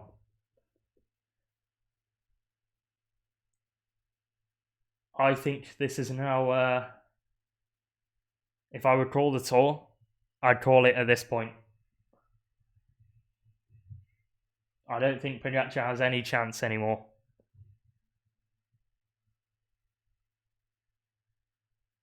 Kuss comes to the front. They will soft pace.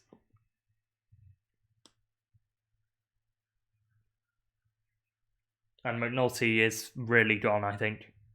I've not seen him. Gaudu has slightly been distanced off the back of Geraint Thomas, Nairo Quintana, and Luis Leon Sanchez, actually. So they've caught him from the breakaway, and he's just decided to slot onto the wheel of Quintana.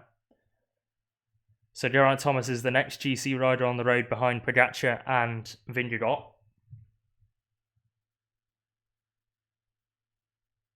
And Meintjes just tapping out his own pace as usual. Loves to pace himself on climbs, Louis Meintjes. Won't be pacing himself back to this breakaway. Or the front of the race, at least.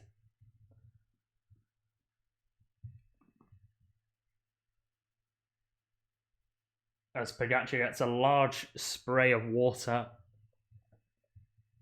from Ryabushenko, of course, former UAE teammate of his.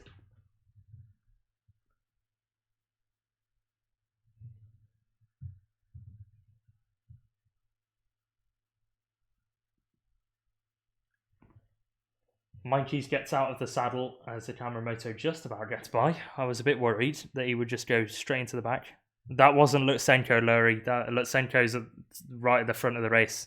That was Ryabushenko, which makes sense because he was at UAE. Van Aert, Pinot, Danny Martinez. Is there anybody else with that trio? I don't think there is. So Verona has gone. Verona is off the back. Also, Mikey's strong as I before as well. Would agree, actually. He wasn't put in the best position. But he's had to deal with it. And he's dropped Enric Mas, which is half the job that he had to do completed. And he hasn't dropped to Lutsenko yet, which is his other GC rival in this breakaway, but Lutsenko seemingly has much better legs than Enric Mas. So, not a problem for Louis Meintjes at the moment. As Quintana does a Rafael Micah on the camera moto there. Getting a little bit of a push.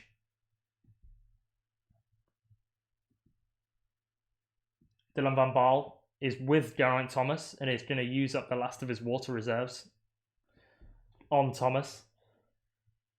Nick Schultz also with this group, so catching the breakaway and the breakaway riders trying to sit on this group for as long as possible.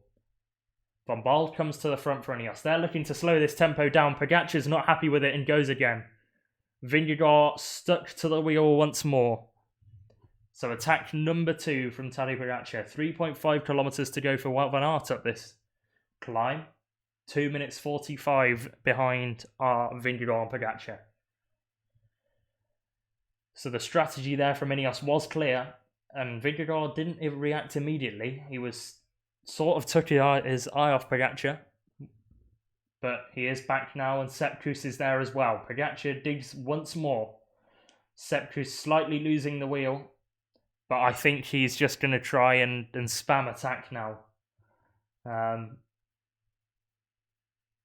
just see if he can get any sort of gap whatsoever. Kuss makes it back again. So that is now 3 or 2.5, let's say, attempts from Pogacar that have not worked. And now they are spread right across the road. Pogacar on the left, Vingegaard dead centre, Kuss on the right. Perhaps that's how they'll do it on the Champs-Élysées. And Pogacar goes once more. Attack number 3 now from Pogacar. 4 kilometers to the top of the climb, and he's got to drop Kuss. He has to drop Kuss before this final climb. Kuss elects to do his own tempo once more. And there is distance, but Kuss will slowly reel this in if the last couple of attacks are to be repeated.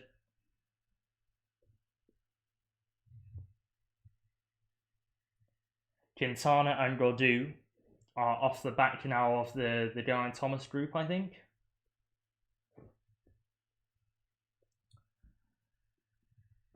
Pogacar cannot shake Vingegaard to save his life. And Kuss is back again.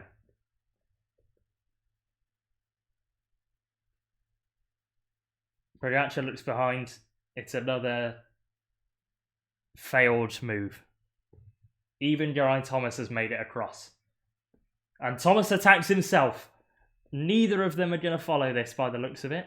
There is a mild pace increase from Pogacar, but Thomas is looking to gain his own climb, or own time on this climb. Interesting. Vingegaard hand gestures to Sepp Kuss to move himself to the front, so Vingegaard's actually interested in this move. Don't see why he's watching this and not doing anything. Yeah, Kuss should just set an infernal tempo and Vingegaard should go for it. Just stick the sword in and start twisting it.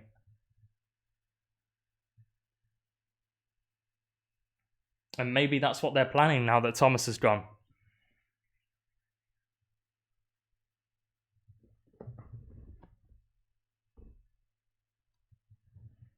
Kuss out of the saddle. Pogacar, the only one of the trio still in the saddle. As Thomas has probably around 7-ish seconds on this yellow jersey group. He goes around the Bora rider. I think that's Patrick Conrad that was dropped from the breakaway. And sets off on his own solo mission. So, out of all of the possibilities, Geraint Thomas is now ahead of Tadej Pogacar and Jonas Vingegaard.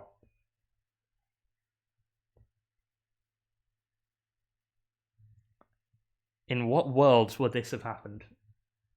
2.3 kilometers now for Wout Van Aert, and I think he's got a good enough gap. I think once he gets to 1.5 kilometers, his job will be done, and he won't need to pace anymore.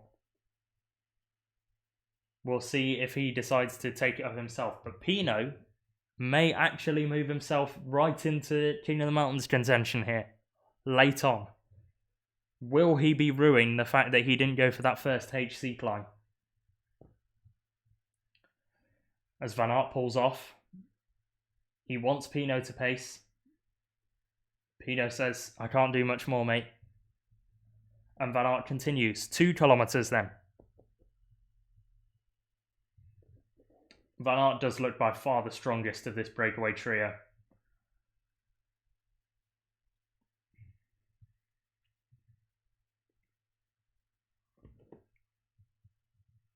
As Pinot starts to bob in this breakaway, the Jumbo-Visma team car is just coming up to Wout Van Aert now, so there might be an instruction passed to tell him to stop pacing. He takes a bottle from the car, and there goes Pogacar again. Attack number 4 from Tadej Pogacar, and he's getting a slight gap on Vingegaard. Vingegaard not directly on his wheel. He should probably get back to him immediately, and does so, reels it in. But that's the first time I've seen Vingegaard not totally on his wheel. They've flown past Thomas, they've flown past Meinke's. So Thomas was probably just looking to get a gap while he could, and then pace the climb by himself. Not surprising. He always likes to pace the climb. And Pogacar continues. How far is Kuss behind us? Is the main point, I think, of this move. As Mikey slots onto the back of the duo. And it looks like there is significant distance between them two and Kuss now. So has Pogacar managed to get the first objective done? Thomas slowly making his way back on. That may mean that the pace is not as high.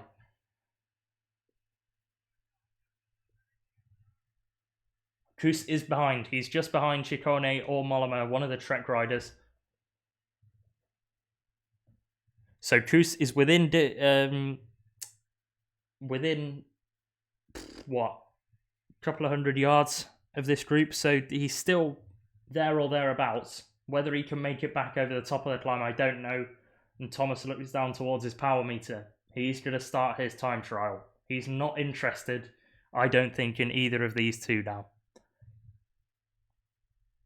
Can Vingegaard stick the knife in and twist it? But Tadej Pogacar is now caught. But it looks like he physically can't do any more. So Pogacar just flies straight past Benoot. And off on his own. Well, not on his own. Vingegaard on his wheel. His little pet. 1.2 kilometers for Van Aert. 2 minutes. The gap to not Benoot in a row. To Pogacar and Vingegaard.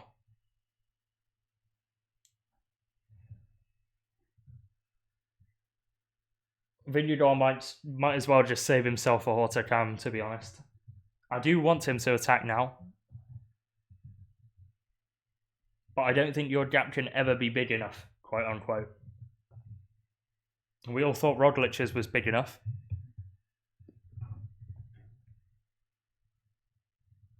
back in 2020. But either way, he should be getting as much time as possible as they catch Udall. Or was that Udall? That might have been Michael Woods. Van Aert's still pushing on at the top of this climb. He's only got 1 kilometre left. If I was him now, I'd pull off and ensure that he's with Vingegaard for the descent. There's only 500 metres separating them, but he has 800 metres of this climb to go.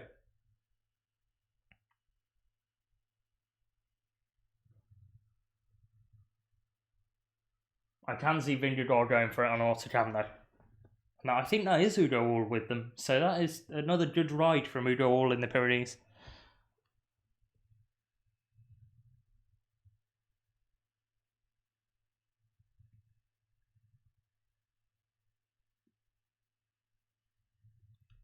I mean, Vingegaard could try the Pogacar,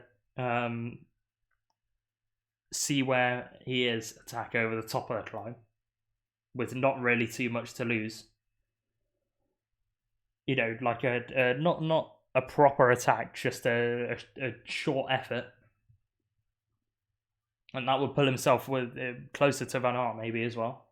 But I think he would just save himself for Hautacam.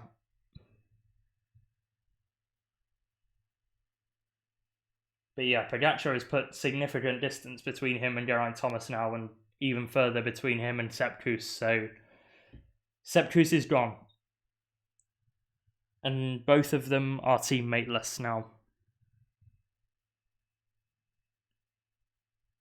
Group Van Aert has around 650 metres on Pogacar and Vingegaard as they approach the descent.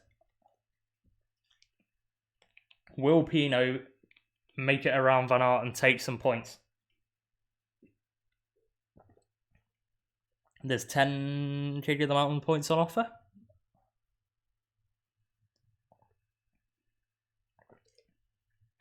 Which would pull Pinot within 8 of Simon Geschke.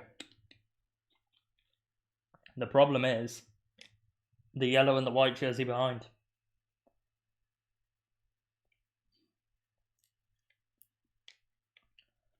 Van Aert looks to be going over the top of the climb alone, and he is. He's actually perhaps even attacking away from them for the King of the Mountain points. What? Danny Martinez even went over in second, so Pinot is clearly not interested in this King of the Mountains hunt. Both Pogacar and Vingegaard take some items from the Soigneur.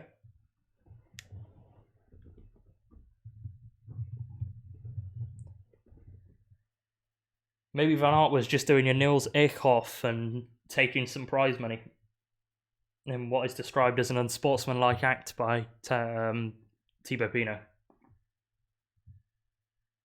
And childish, I think, wasn't it? Or something. Either way, Pogacar still cannot shake Vingegaard. He's got 32.8 kilometres to try and do it. But realistically, he's got to do it early. The earlier, the better. Over the top goes Valentin Madouas.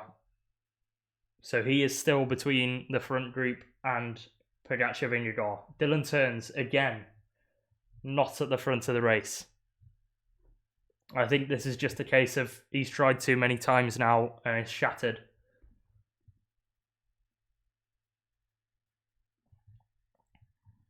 Rather than a talent issue himself. As Pogacar looks like he's going for another dig towards the top of the climb. Attack number 5 now from Pogacar. Goes over the top, gets back in the saddle. Vingegaard not even phased. That one, borderline embarrassing.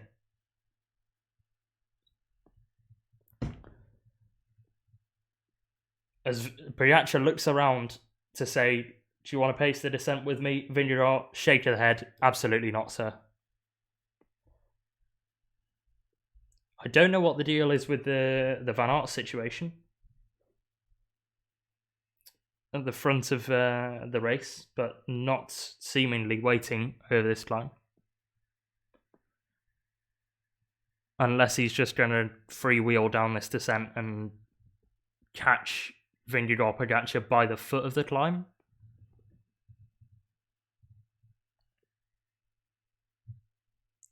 As I'm going to go to a break, or well, not to a break, but break away from the live stats at the moment.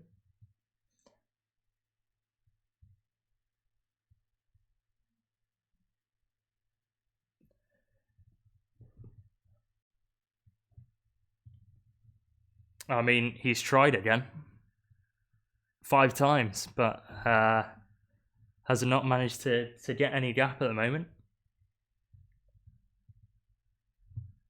National Day of Belgium. Is it the National Day of Belgium? Okay.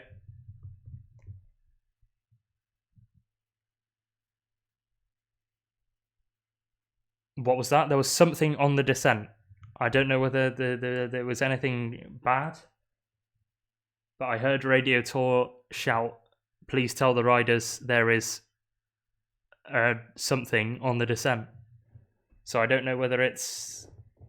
I'm on an ad at the moment, so I'm purely going off Radio Tour and what they're telling team cars in French. Vingegaard nearly crashed on the descent. Oh, good golly. Hopefully it's not an Enric Mas moment for him.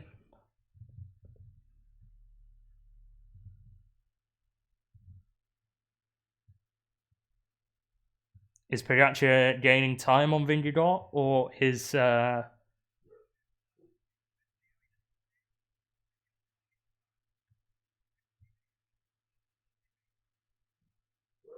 There's a lot of shouting on Radio Tour, so something is clearly kicking off. Oh, it looked like stones. Okay. What, like he lost control of the back wheel or something?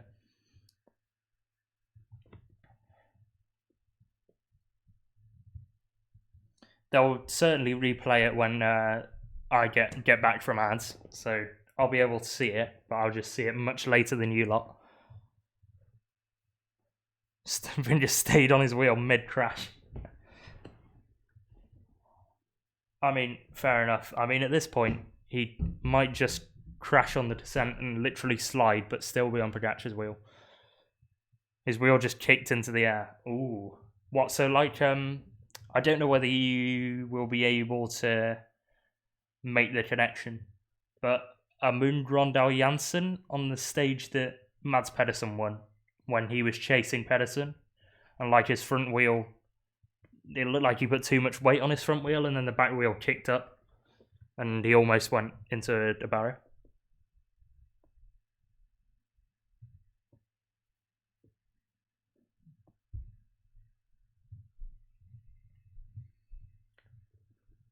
They really need to get these ads over and done with. What's the virtual classification of the King of Mountains then? Geschke, 12 points ahead of Jonas Vingegaard. So Vingegaard can still win King of the Mountains. Is Pod gone? Is Pod actually crashed?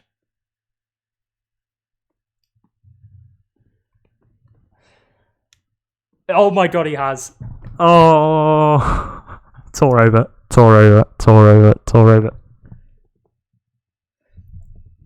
Has he pushed it too far?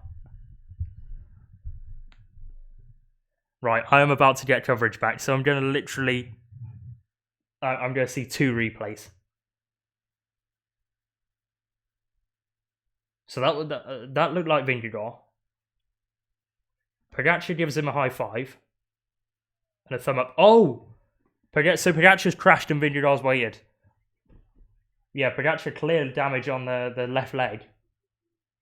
He's gone wide. Oh, he's just gone down. That was...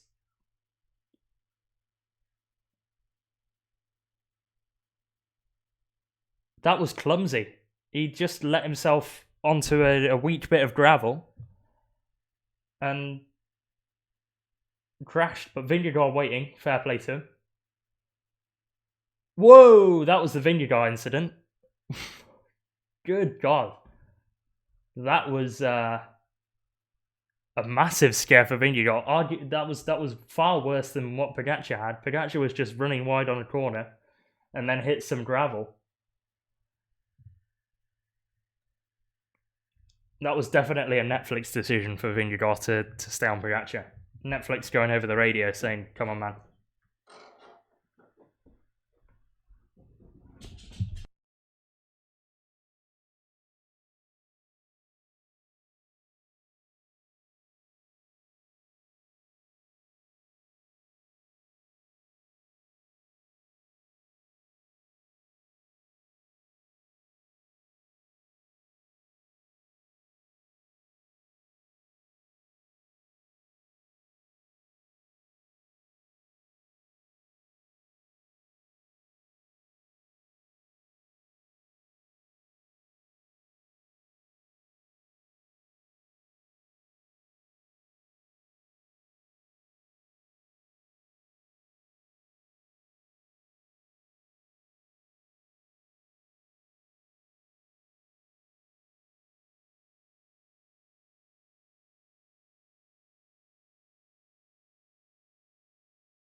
As if they've just gone to ads again, by the way.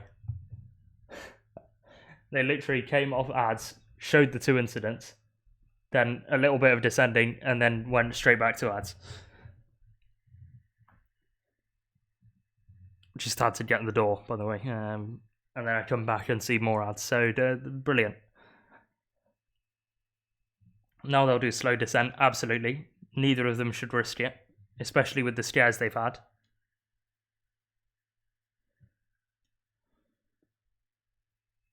I don't know where Koos is in all this madness, but clearly both of them getting into trouble on the descent might have brought Koos a little closer.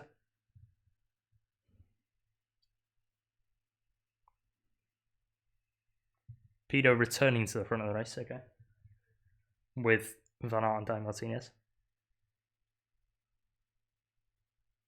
Dane Martinez actually seemingly descending well. Pino's not a great descender himself, but some of Martinez descending was interesting, let's say, last season.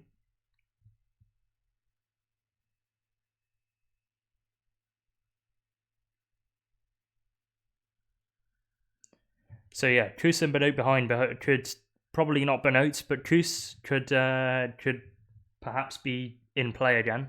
Geraint Thomas again could be and make it back. Louis Meinke's seemingly in the middle of nowhere, so he could actually make it back as well, because he seems a fairly competent descender despite his size. Benoit and Koos together, fair enough. So Benoit and Koos are gonna make it back if they do. Ugo Ull as well, who's a good descender himself, so he could drive the pace on, but highly doubt it. Michael Woods has kind of disappeared today.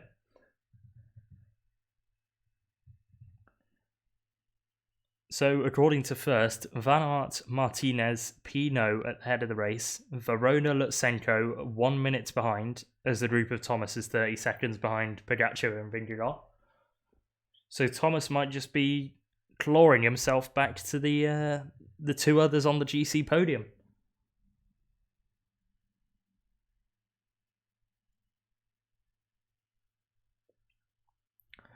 And I think on Hautacam, we're going to see a killer blow.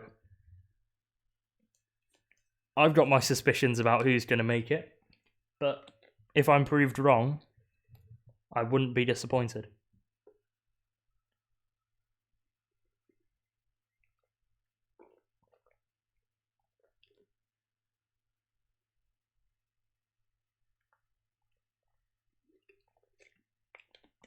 Attention de Nairo Quintana. So whether Quintana's just got to be aware of a camera motor or something, or whether Quintana's had an incident is again, I don't know.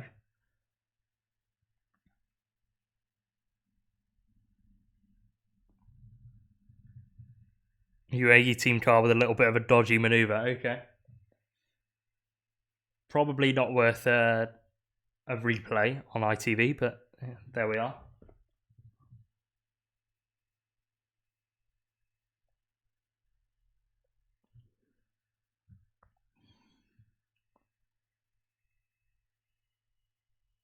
I mean, I clearly hope that this is the last advert break. They normally leave the final climb as with no ads. Once those. Okay. Pog told Team Car he just wants to win the stage to give up on yellow. I think he might have given up on yellow, if I'm being honest. All of those attacks, and he's not even budged really, Vingegaard. I'm about to get coverage back.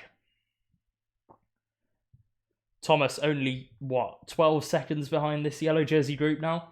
So he's back in the race. And perhaps this breakaway even makes it with some GC dynamics. Why we're not allowed to win the stage and take KOM. Van Aert could take it. He'd have to win the stage and hope Vingegaard... Well, he'd have to win the stage, hope Pinot wasn't second.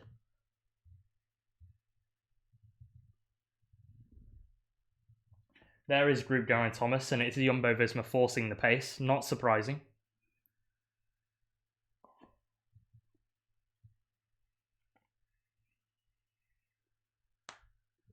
Ugo All is also on the back of that group for Israel Premier Tech. Not Israel... Oh, my... I see IPT.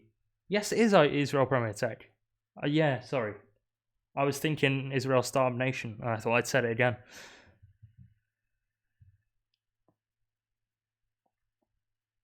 Pinot and Martinez pulling away slightly from Van Aert on this descent. So Van Aert not taking it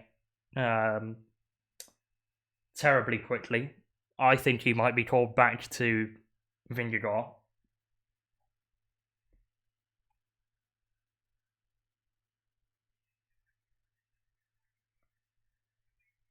UAE team car told to get back in its initial position by the radio tour. So UAE team car getting a bit naughty.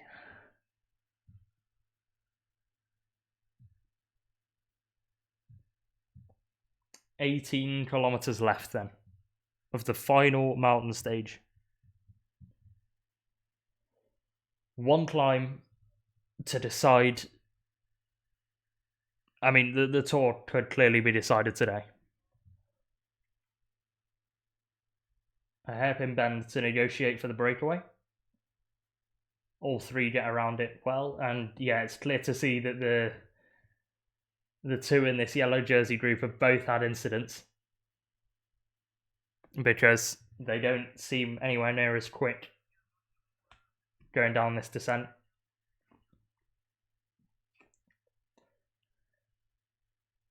The group of five behind actually being held at around 12 seconds, so there's no real pace difference between these two groups. 2 minutes, does it get closed? I think Pogacar and Vingegaard look at each other, which may play into the hands of Martinez and Pinot, because I don't think Van Aert's going to be allowed freedom. If he is allowed freedom, I think he wins. But I don't think he will be allowed freedom. Wout doesn't have to wait yet. Agree, but he does look like he's preparing to wait.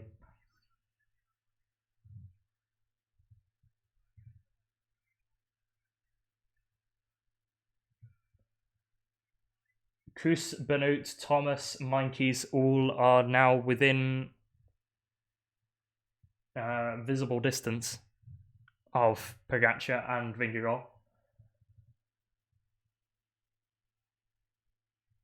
17 kilometers now. They're going to be approaching Hautacam very shortly.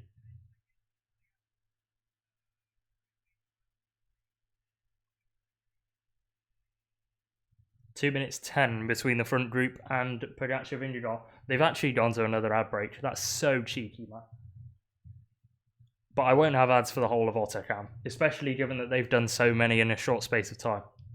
They're just getting them all out of the way. Turns and Madouas still off the front of the yellow jersey and the white jersey. Verona and Lutsenko are the two main chasers off of the back of the front group, and Van Aert, Martinez and Pinot in the front of the race.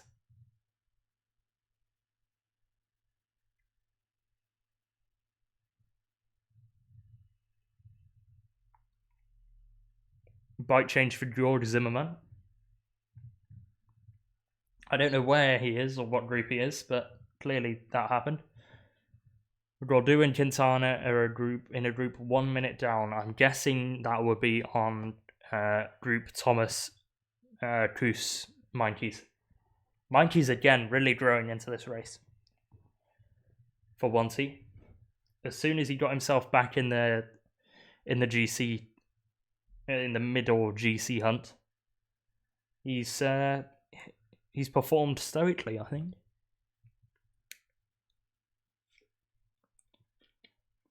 .8 kilometers an hour average on the stage. That's going to be slowed by the time we get onto Hautacam.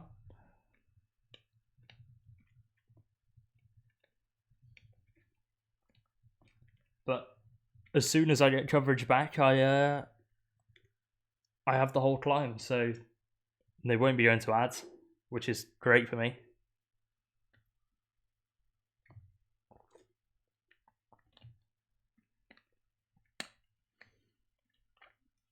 So hold on, what's the Pogacar attack counter at now? 5? Or was it 6? I can't remember. 5.5, maybe. Because there was a half move. But yeah, 5 times. He's 0 and 5 on attacks.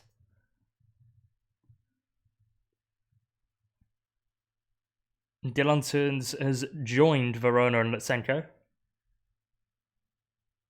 So 3 in the front group, 3 in the chase.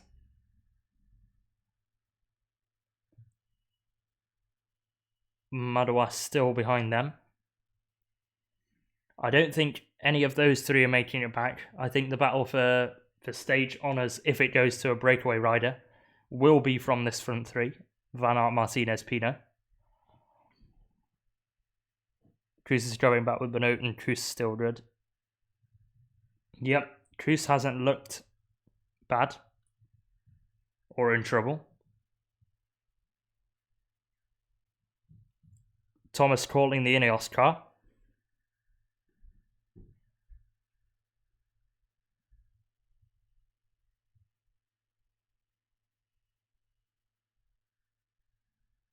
So yeah, Kuss could be doing a massive job for Jonas Vingegaard. I'd want him to set up an attack. Is Benoit still there isolating? Could you please inform me?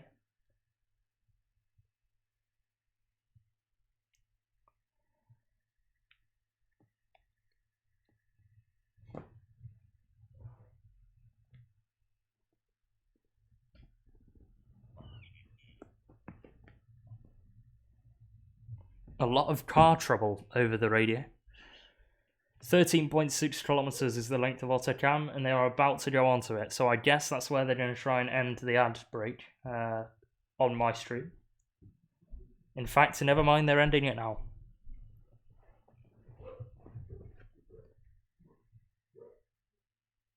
Geraint Thomas now pleading, perhaps, for the Ineos car. Either that or the Ineos car was getting too UAE style with Thomas. They're onto the climb at least, the front group. 13.5 Ks to go. 2 minutes 25 to the group of the yellow jersey.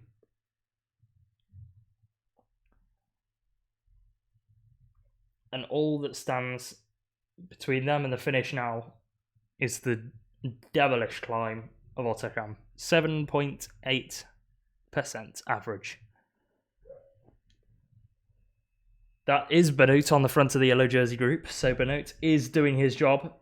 Sepp Kuss is also there for Jonas Vingegaard when he gets the time to go on an attack, or well, attack the climb harder than Benoot is pacing it at the moment. Udall has made it across, and that looks like an FDJ rider that is with them of some sort. Is that Madouas?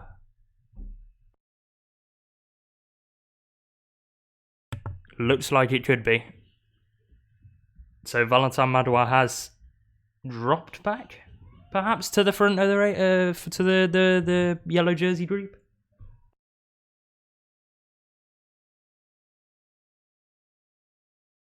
Indeed, that is Madouas towards the back of the yellow jersey group. So he is on that yellow jersey group. Shouldn't Madouas wait on Gaudu, fight for fourth? I mean, he probably should, being honest. Gaudu is around a minute and a half behind with Quintana. So Gaudu and Quintana have had this little rivalry going on. Gaudu was quite derogatory about Quintana in the interviews on yesterday's stage. So clearly Gaudu wants revenge. Quintana attacking Gaudu yesterday. Pinot, on the other hand, is going for a stage win for FDJ. He's setting the tempo on Hautacam on the lower slopes. And Benoot is doing the same in the yellow jersey group for Jumbo-Visma. Vincenzo Nibali, the last winner on Hautacam, 2014. He did that in the yellow jersey. Will the yellow jersey be able to convert a win today?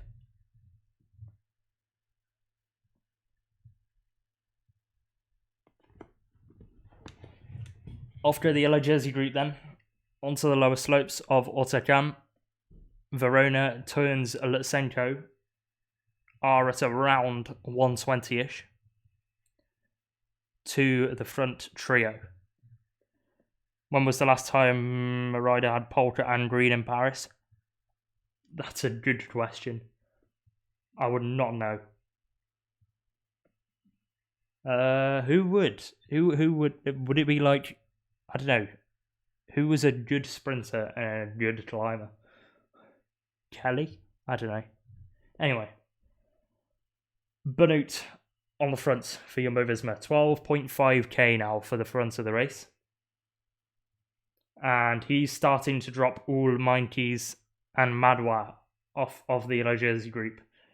Madouas should really go back to Gaudu, but Vlasov has two Bora Domestiques that are pacing, so perhaps Madouas doesn't have to do that job. Probably Bert 0 times, yeah, would agree.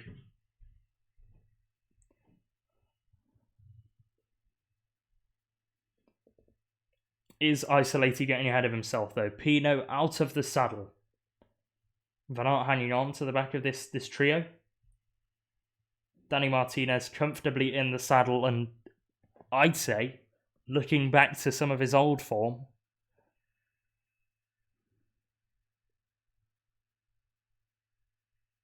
in 1969, Eddie Merckx won the yellow jersey, the green jersey, and the polka dot jersey, the only man ever to do so in a single Tour de France. There we go.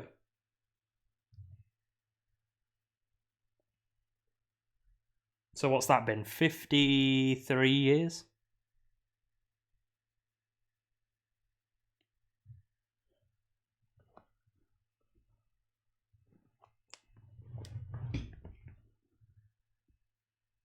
Benoot starting to make pain faces on this climb. So Benoot is starting to go into the red.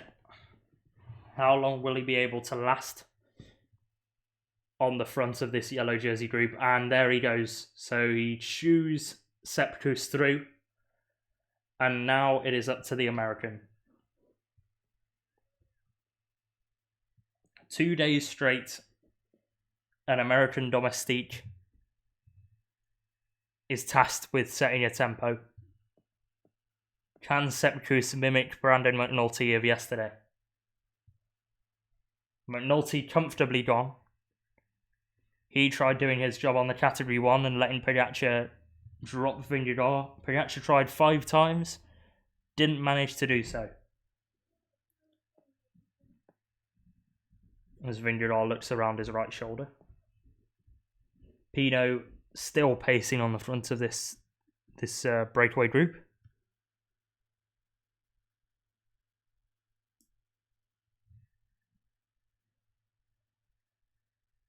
Can he do it for France? They've not had a stage win on this tour, I think, the French. So, he's got the hope of a nation on his shoulders. They've not got the sprinter to do it in Paris or tomorrow. And they've not got the time trialist to do it on Friday. Is it? Or is it Saturday? I've lost count of the days. They can't really win any other stage. So Pinot is their only hope now. Ugo Hofstetter is the closest they can get in Paris to winning. I'm sure he'll give it his best shot, but I think this is the French's last and best opportunity at a stage win in this Tour de France.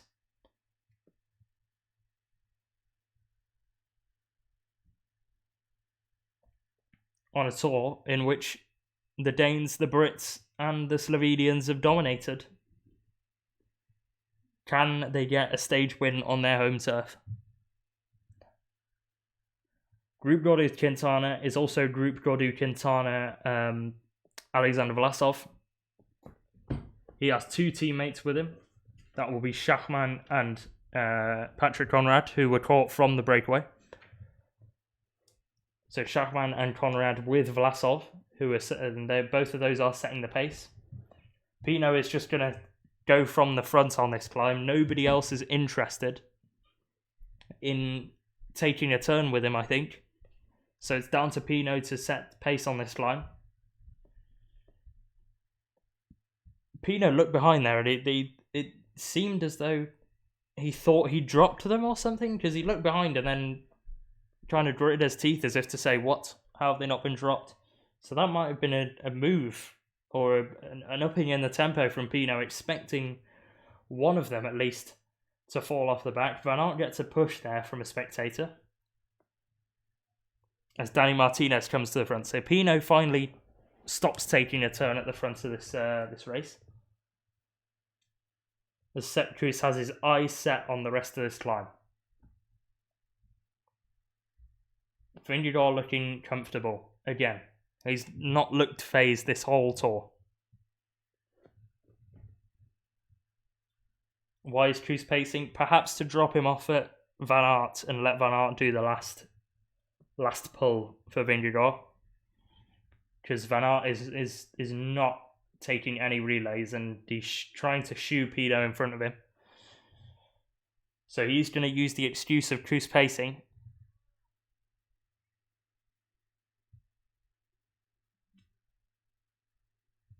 Pinot comes to the front again for FDJ, front of this race.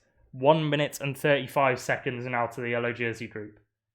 This is Lutsenko and Verona.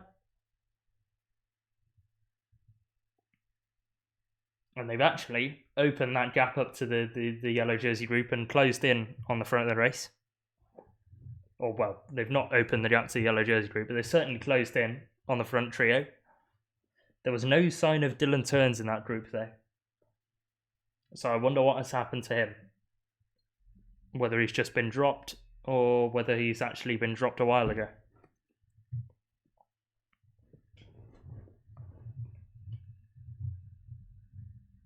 But yeah, Kuss setting pace is going to thwart Pogacar attacks anyway. And there is Teuns, so that is the answer to the question I had. He pulls off. Not interested in getting involved in the GC battle. As this is Vlasov with Conrad, so Vlasov is getting dropped by Gaudu and Quintana. And Gaudu dropping Quintana himself. So Gaudu with a teammate, the Israel Premier Tech rider Wazudo, all being dropped off the back. So all off the back of the Gaudu-Quintana group.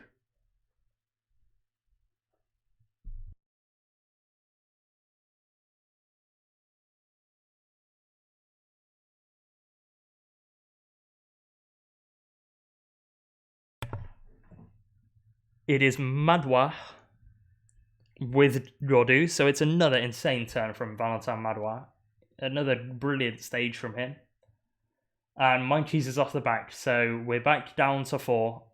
And it's the 4 usual suspects. Yellow jersey, white jersey, Kuss and Geraint Thomas. Danny Martinez comes to the front, and actually Van Aert is now slotted into second, so does he want to disrupt relays on this front of the race? Maybe to close Kuss in? We'll see. It'll be interesting to see what pace he goes at once he comes to the front of this this leading group. Again, though, Lutsenko coming away from this with many more seconds. So Astana have done well today. Ryabushenko put in a real shift to stay with Lutsenko over the first climb and managed to stay with him for most of the second climb as a little bit of protection. I think Wout is allowed to go for it now. But yeah, it's... I don't know. I don't know what the plan is from Jumbo. Kuss pacing. Van Aert looking to be taking a turn, which means he could be interested in the stage.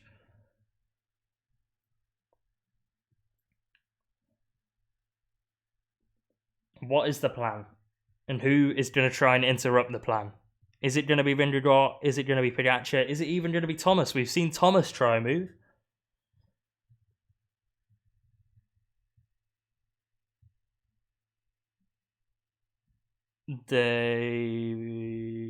Vingegaard is the main challenger to a Van Aert polka dot jersey. I think now. Pinot, I don't think is going to take second. Danny Martinez looks like he's coming back to his old self. As Sepp Kuss still doesn't look phased. Somebody who is starting to suffer though is Alexei Lutsenko. Carlos Verona on his wheel. And 30 seconds, if time gaps to be believed, between him and the front of the race. And Van Aert attacks. So this is what we were questioning. Van Aert is going to go for the stage win. This is a statement from Van Aert. And is he going to be able to drop his 2 breakaway compatriots? Danny Martinez is the closest to him. And is setting pace and is just about, I think, going to make his way back on. So Van Aert's made his move, but has dropped just Thibaut Pinot. So again, the French look to be going without a stage win at this tour. They're going to need something in the final 3 stages. Van Aert being allowed to go for the stage. They seem confident that Pogacar's not at his level. I seem confident, actually, that Pogacar's not going to threaten Vingegaard. So, fair enough. But the problem is that Kuss is going to be setting a tempo so Pogacar doesn't attack. So, what do you do? Like, David Felipe Martinez informed just in time for second place. Well, I mean, Thomas could use a teammate at this point. I'm sure. But, hey, Martinez is in for the stage win. Both teams with their GC hopes and a large, heavy domestique have got them in the breakaway, going for stage honours. 8.4 kilometres, 1 minute and 2 the gap. Van Aert instigating this attack. Danny Felipe Martinez latching onto it eventually.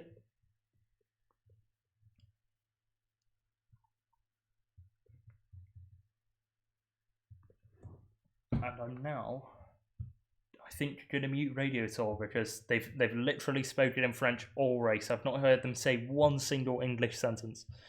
They normally like to mix it in, with an English sentence from time to time.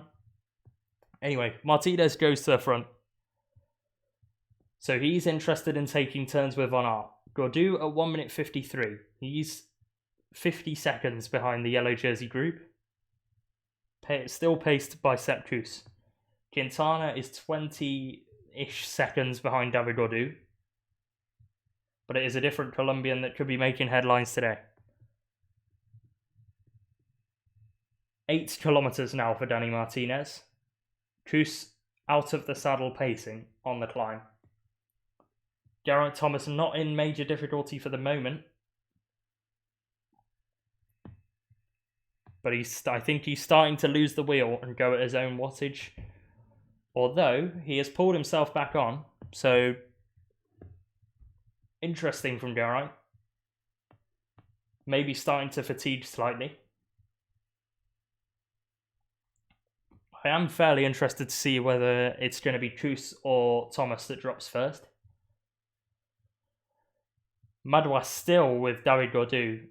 Gaudu's going to probably be giving half his wages to Valentin Madouas by the end of this tour because Madouas has put in an absolute shift so that Gaudu can stay in 4th on GC, and he is at the moment. The gap between him and Quintana at the start of the day was minimal. Quintana's leaning on the pace of Patrick Conrad for Alexander Vlasov rather than taking it up himself. That could be a brilliant tactical decision, or that could be hindering his race at the moment.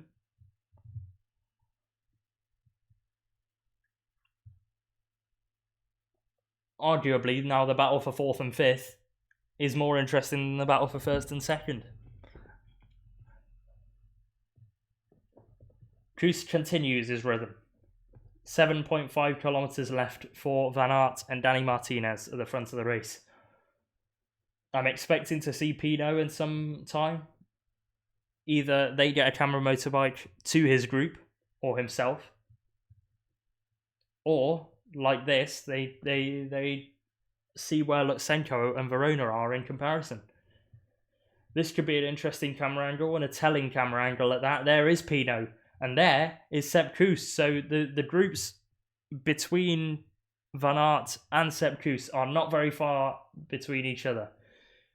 Thomas is gone. Thomas has gone off of the back of this this trio, which is now a quintet with Verona and Lutsenko. Are they going to try and hang on to the group? I doubt it with Lutsenko's style of riding. They've now caught Pinot and dropped him.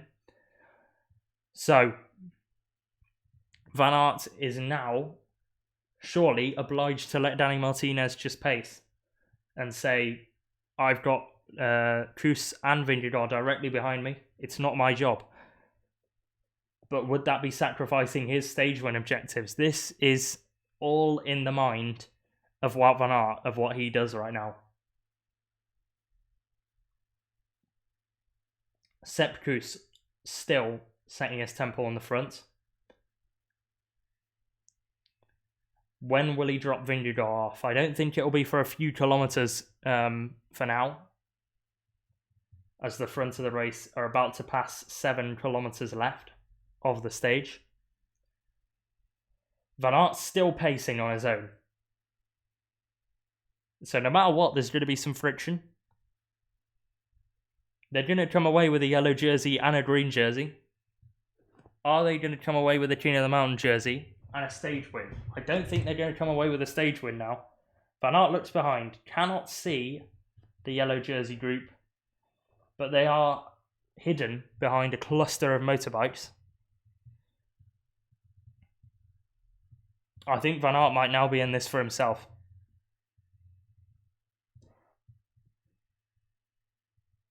Kuss is pacing for Jonas Vingegaard. Van Aert is towing Dani Martinez up this climb, who in turn is leaving Geraint Thomas off of the back of the yellow jersey group.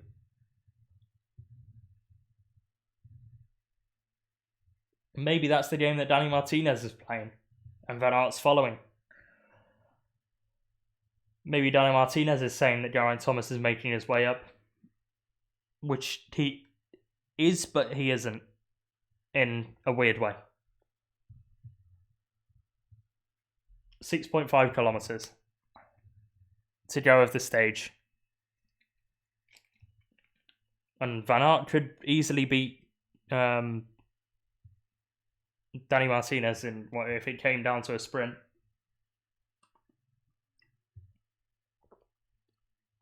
So, odd, I'll say.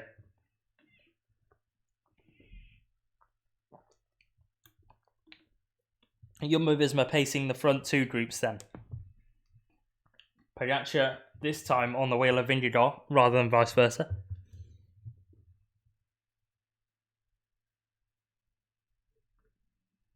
And Vingegaard following the wheel of his teammate Sepp Kuss.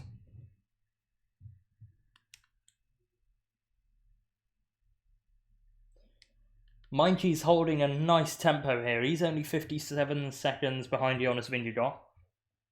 Between David Gaudu and Geraint Thomas. Pinot is properly tracking now. So there go French hopes down the road. Lutsenko, Verona and Geraint Thomas. So Lutsenko and Verona have joined back to Geraint Thomas. That is showing the pace of the Brit right now.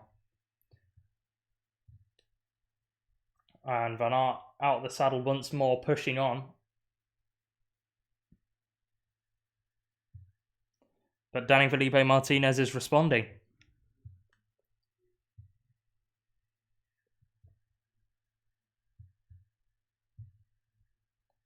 There's a cluster of motorbikes behind this group. They're all being instructed to move through. Not many of them are doing so. Well, they are gradually. We've already seen one motorbike incident in the race. Jack Bauer getting caught out right at the start of the stage by a stupid motorbike manoeuvre.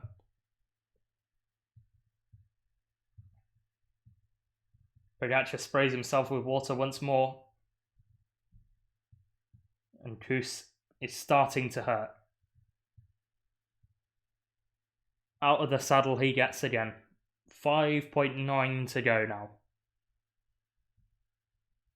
Thomas seemingly dropping Verona. There's a little bit of a gap between Verona and Lutsenko. He's going to be given the Vamo by Movistar to get on the back of Alexei Lutsenko. Don't forget, Lutsenko's in this for his own hopes as well. So perhaps he can form an alliance with Geraint Thomas and just get into pace. There goes Madouas. Madouas goes pop. So that is all Madouas could do. And I think that'll be job done for the Tour for him. He's done all he can for David Gaudu, and now it's up to Gaudu himself to pace this down. And to close the gap. And keep himself away from Nairo Quintana for as long as possible. Dylan Teuns just being swallowed up by Vlasov and Quintana. Vlasov is also now alone after Conrad dropped him off.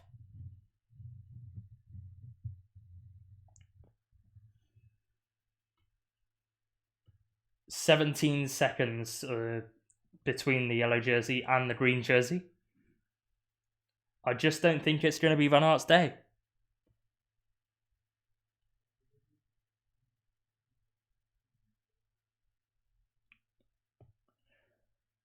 Pogacar has won 3 stages at every Tour he's ridden. Will he be able to make it 4 stages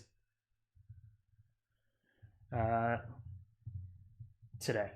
Vingegaard needs to be top 2 to get the polka dot jersey.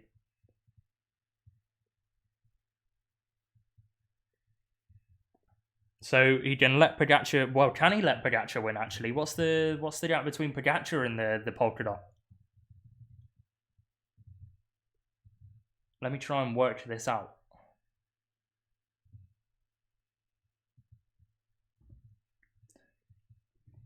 Because Pogacar's got to be somewhere.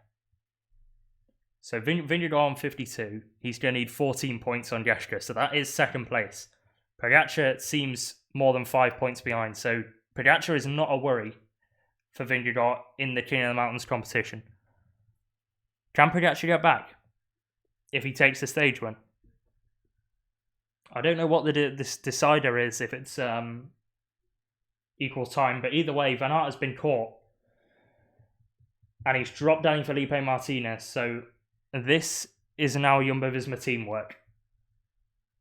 Van Aert, Vingegaard, Pogacar. 3 jerseys at the front of the race. Simon Geschke, not quite at the front of the race to make it 4. He tried today. He did not end up getting any points. And it's trouble for the German. He's going to lose his King of the Mountains jersey to somebody. Whether that be Wout Van Aert or Jonas Vingegaard, we'll see. I believe it's going to be Vingegaard. 5 kilometers then. Van Aert is setting tempo. Jumbo-Visma 2 versus UAE 1 in the front group composition.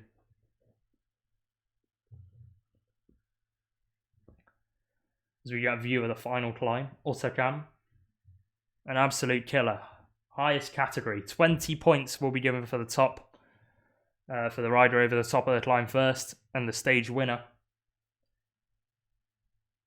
Van Aert putting the hurt on, but he's not putting the hurt on either of these 2 generational climbers.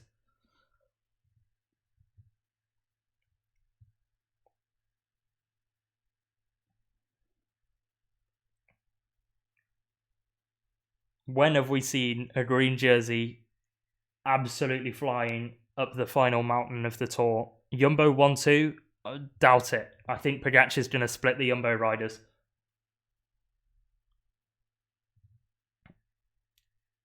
My guess, Vingegaard, Pogacar, Van Aert would be a top 3. Depending on what Geraint Thomas and Lutsenko can do. If they can work together, then I think the game is on for a stage podium. But Lutsenko doesn't seem interested. And maybe he's playing off the fact that Thomas is higher in GC and needs this more. But Lutsenko does have his own GC hopes.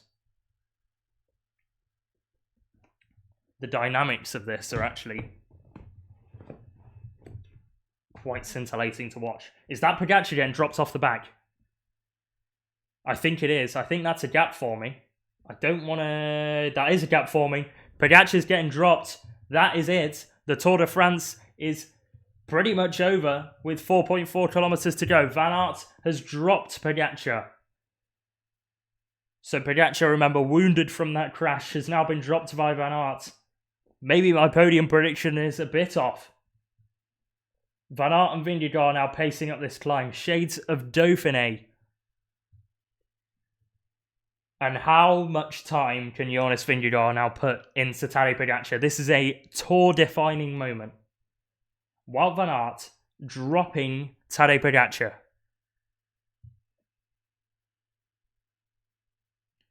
I don't think Jonas... I don't think Jonas will not give this stage to Van Aert. I think Van Aert will be allowed to take this stage now. Jumbo-Visma can afford to play games here.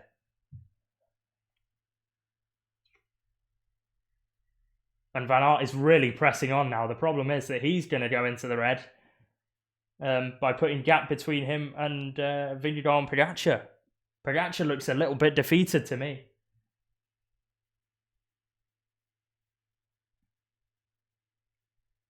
And the 2 years, well, first year wasn't really domination. The second tour was. And this is the passing of the baton, I think. Jonas Vingegaard is cementing himself in this tour. What isolated? What? 3.6k to go. Van Aert's gone. Van Aert has gone. Jonas Vingegaard is solo time trialing up Hautacam whilst not your top 3. I mean, I'm somewhat happy that my Vingegaard, Pogacar, Van Aert thing is coming off, but Van Aert's going to get caught here by Thomas and Lutsenko. Pogacar's holding the gap at around 20 seconds now, but Vingegaard is off on a solo mission.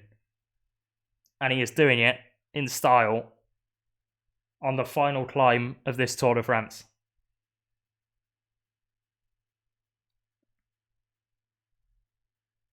He's got 3.3 kilometers of effort left.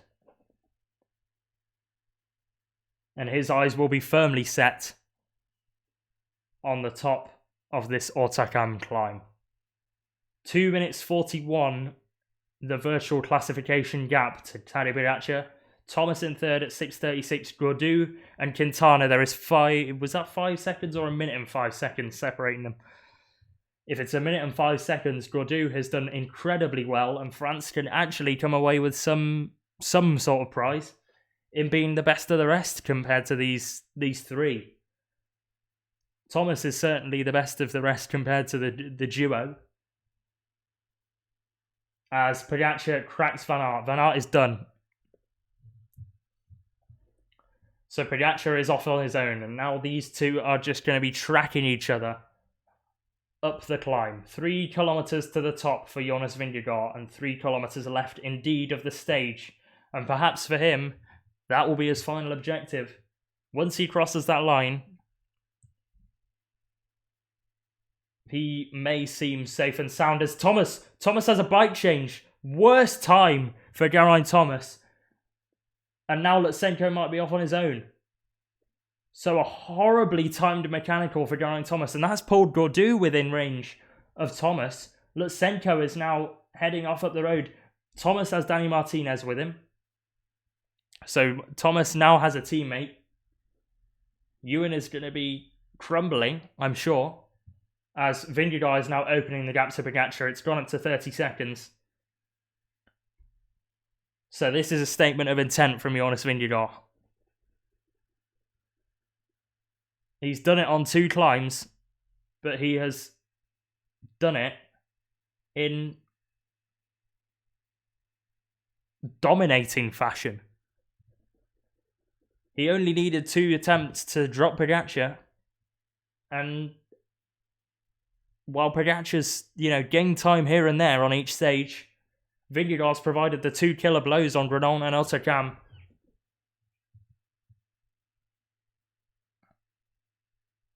And this is the yellow jersey soloing to a victory. I don't want to jinx it, but he's got 33 seconds on Tadej Pogacar. And I don't think, even with the level of rider that Pogacar is, he's going to make it back. 2.4 now left, and Gaudu looks to be getting on the back of this Thomas group. What a poorly timed mechanical for Geraint Thomas this is. And Gaudu is going at a considerably higher pace, and for a man that sets his pace on climbs, this could be Gaudu flying past Thomas shortly. GG to Pod, because he really tried. Absolutely. Let off 5 or 6 attacks on the penultimate climb. He knew that he had to do something drastic to drop Vingegaard. Absolutely no disrespect to Pogacar. Pogacar's done his all, but his all is not enough, and Gaudu actually is just going to sit on the wheel of Geraint Thomas, I think. Vingegaard weaving his way through the fans. The camera moto trying to force a gap, but it's kind of not possible. As he will shortly go under the 2 kilometer to go banner. Pogacar now at 40 seconds, so the gap's still opening. Again, Pogacar wounded after the descent crash on that final descent. Vingegaard almost did the same thing, but probably even worse. His front wheel, I don't know how he kept on the bike, being honest. But Vingegaard sits back down in the saddle. Pogacar jersey unzipped. He said he'd found the problem after Col de Granon, and he's not shipping as much time as he did on Granon.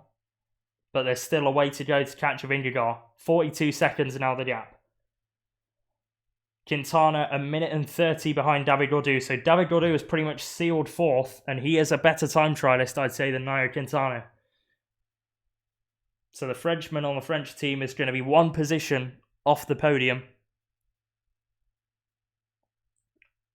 Gaudu, of course, worked on his time trial throughout this year and has showed some decent performances. He found the problem, it was Vingegaard. Very true. And in a tour in which the Danes have thrived, Pedersen has taken a stage win. Vingegaard took a historic stage win at Col de Granon. Magnus Cort won into Megève. And Vingegaard is going to take the biggest prize in the race. And another stage win here. 1.5 kilometres left for Jonas Vingegaard. Geraint Thomas on the back of Danny Martinez. Martinez is probably going to pace Thomas to within a kilometre at least left of the climb. Will Gaudu try something? He's struggling to make his way through the fans. And that's going to be the problem for him. Once it gets to 2 kilometres left, he's going. Gaudu has found a gap and he is going for it. Thomas is not following. Or, he's setting his own tempo, which absolutely he should do. Gaudu is not a threat to him. And there's Sepp Kuss. And there's Lutsenko. It's going to get very, very crowded. Gaudu might get a bit incensed by this because he's going to try and make his way past Kuss and Lutsenko. But that's going to be very difficult. He probably, in hindsight, should have waited for the barriered section. But Vingegaard is in a whole world of pain right now, but it doesn't matter. 46 seconds, the gap. He gets out of the saddle and will go under the Flamme Rouge. He tosses his bottle away for the final effort. And this is absolutely a statement of intent. Kuss with blocking tactics for the podium contenders. Lutsenko again with a brilliant ride, slips into the breakaway and does his own tempo, and it pays off. He's actually, I don't know where Van Aert is, but Lutsenko could be the best finisher of the early breakaway, which is amazing considering he was not in that front three. Pogacar, a beaten man, but he will be back next year, absolutely. Pogacar's still going to win the race. I mean, I highly doubt that. Highly doubt that. He's going to need a god-tier time trial. Yates is on the back of Quintana's group, just about. Madouas as well. That's going to be an annoying sight for Nairo Quintana. If I'm Madouas now, I am saying, hey, you're losing your position to Gaudu. You're losing your position to Gaudu. And just annoying him. I think there's no way Pogacar comes back from this. Vingegaard, as it stands, could be putting another minute into Tadej Pogacar. I'd be more concerned about this than how many fall. God damn it. This is going to be like a long-running joke of the channel now. Pogacar, with that wound on his left leg, but Vingegaard is making the killer blow on this stage. 500 meters now for Jonas Vingegaard, and it looks to be that Vingegaard has indeed finally stuck the knife in and twisted it. He did it on Granon to great effect, and he's done it today. Pogacar was the problem on Granon. He clearly wasn't his normal self. Pogacar's tried his best today, and he's given his all, attacking 5 or 6 times on the penultimate climb, but it's going to be to no avail. The race approaches its 4th hour, but for Vingegaard, does that really matter? All he cares about is the time between him and Tadej Pogacar, and he's going to go into the time trial with a healthy margin. And Vingegaard rounding the final couple of corners, and is going to have more than enough time to celebrate, but will he be concerned with every single second he gets? He touches his sponsor, he gives a kiss to the crowds, and he crosses the line. Jonas Vingegaard wins in Hautacam. Count the seconds to Pogacar. How much has he got to gain back in this time trial? It's going to be 3 minutes plus, I think. That is the Tour de France win, I believe, for Vingegaard. But who knows? Anything can happen. Crosswinds could mess up tomorrow. But I don't think that UAE have the resources. Mark Hirschi and Bjerg. Bjerg, again, we'll go back to this at the start of the stage. Bjerg was dropped really early on. UAE could be another man down and only have Hirschi and McNulty left for Pogacar. But the gap ticks across 45 seconds and he's still got a long way to go. Vingegaard's going to put a minute, I think, into Pogacar. Pogacar onto the final stretch now, 25 meters to go. and he's going to be over a minute behind Jonas Vingegaard. He's given his all, but he's going to end at 1:03 or 1:04 behind Vingegaard on the stage.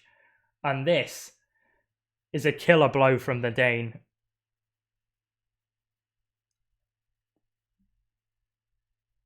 Pogacar, jersey unzipped. He's got enough energy to ride at least. He just totally was finished. And Van Aert is going to complete the 1-2-3. Ladies and gentlemen, I called it. It might have required an untimely Geraint Thomas mechanical, but Wout Van Aert is going to cross the line and finish third on today's stage.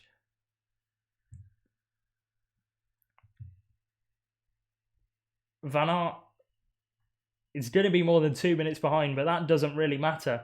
I'm going to have to do the King of the Mountains calculations later, but I think Vingegaard has sealed KOM, especially with that stage win. That'll be an extra 20 points for Jonas. A pump of the fist from Wout Van Aert, and that is a job well done from Jumbo-Visma. They had him and Benoit in the break. They had Koos pacing him, Vingegaard behind. And they've done what they needed to do, putting a minute into Tadej Pogacar. Gaudu on the wheel of Geraint Thomas. He's going to be moving up today and gaining a lot of time on Nairo Quintana, who was his main rival for 4th place. Thomas, is he going to take 4th place? Is he going to sprint to the line? He's had his mechanical at a poor time, and I feel a bit sorry for him. He's just been outclassed by these two. But it is another brilliant mountain performance from Geraint Thomas at the age of 36. Gaudu crosses the line 5th, and he will be happy with his day's work because Nairo Quintana is going to be a minute maybe behind him. Lutsenko, again, good performance today. Did his job pacing the climb, and he crosses the line with Dani Felipe Martinez. Oof, what a stage. Vingegaard wins it and gains significant time on Tadej Pogacar. I'm just going to look up what the time gap is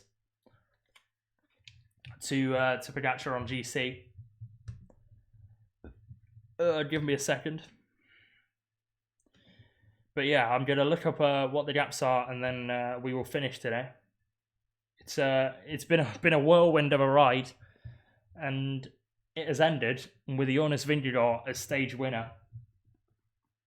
And Jonas Vingegaard with pretty much one hand on the yellow jersey.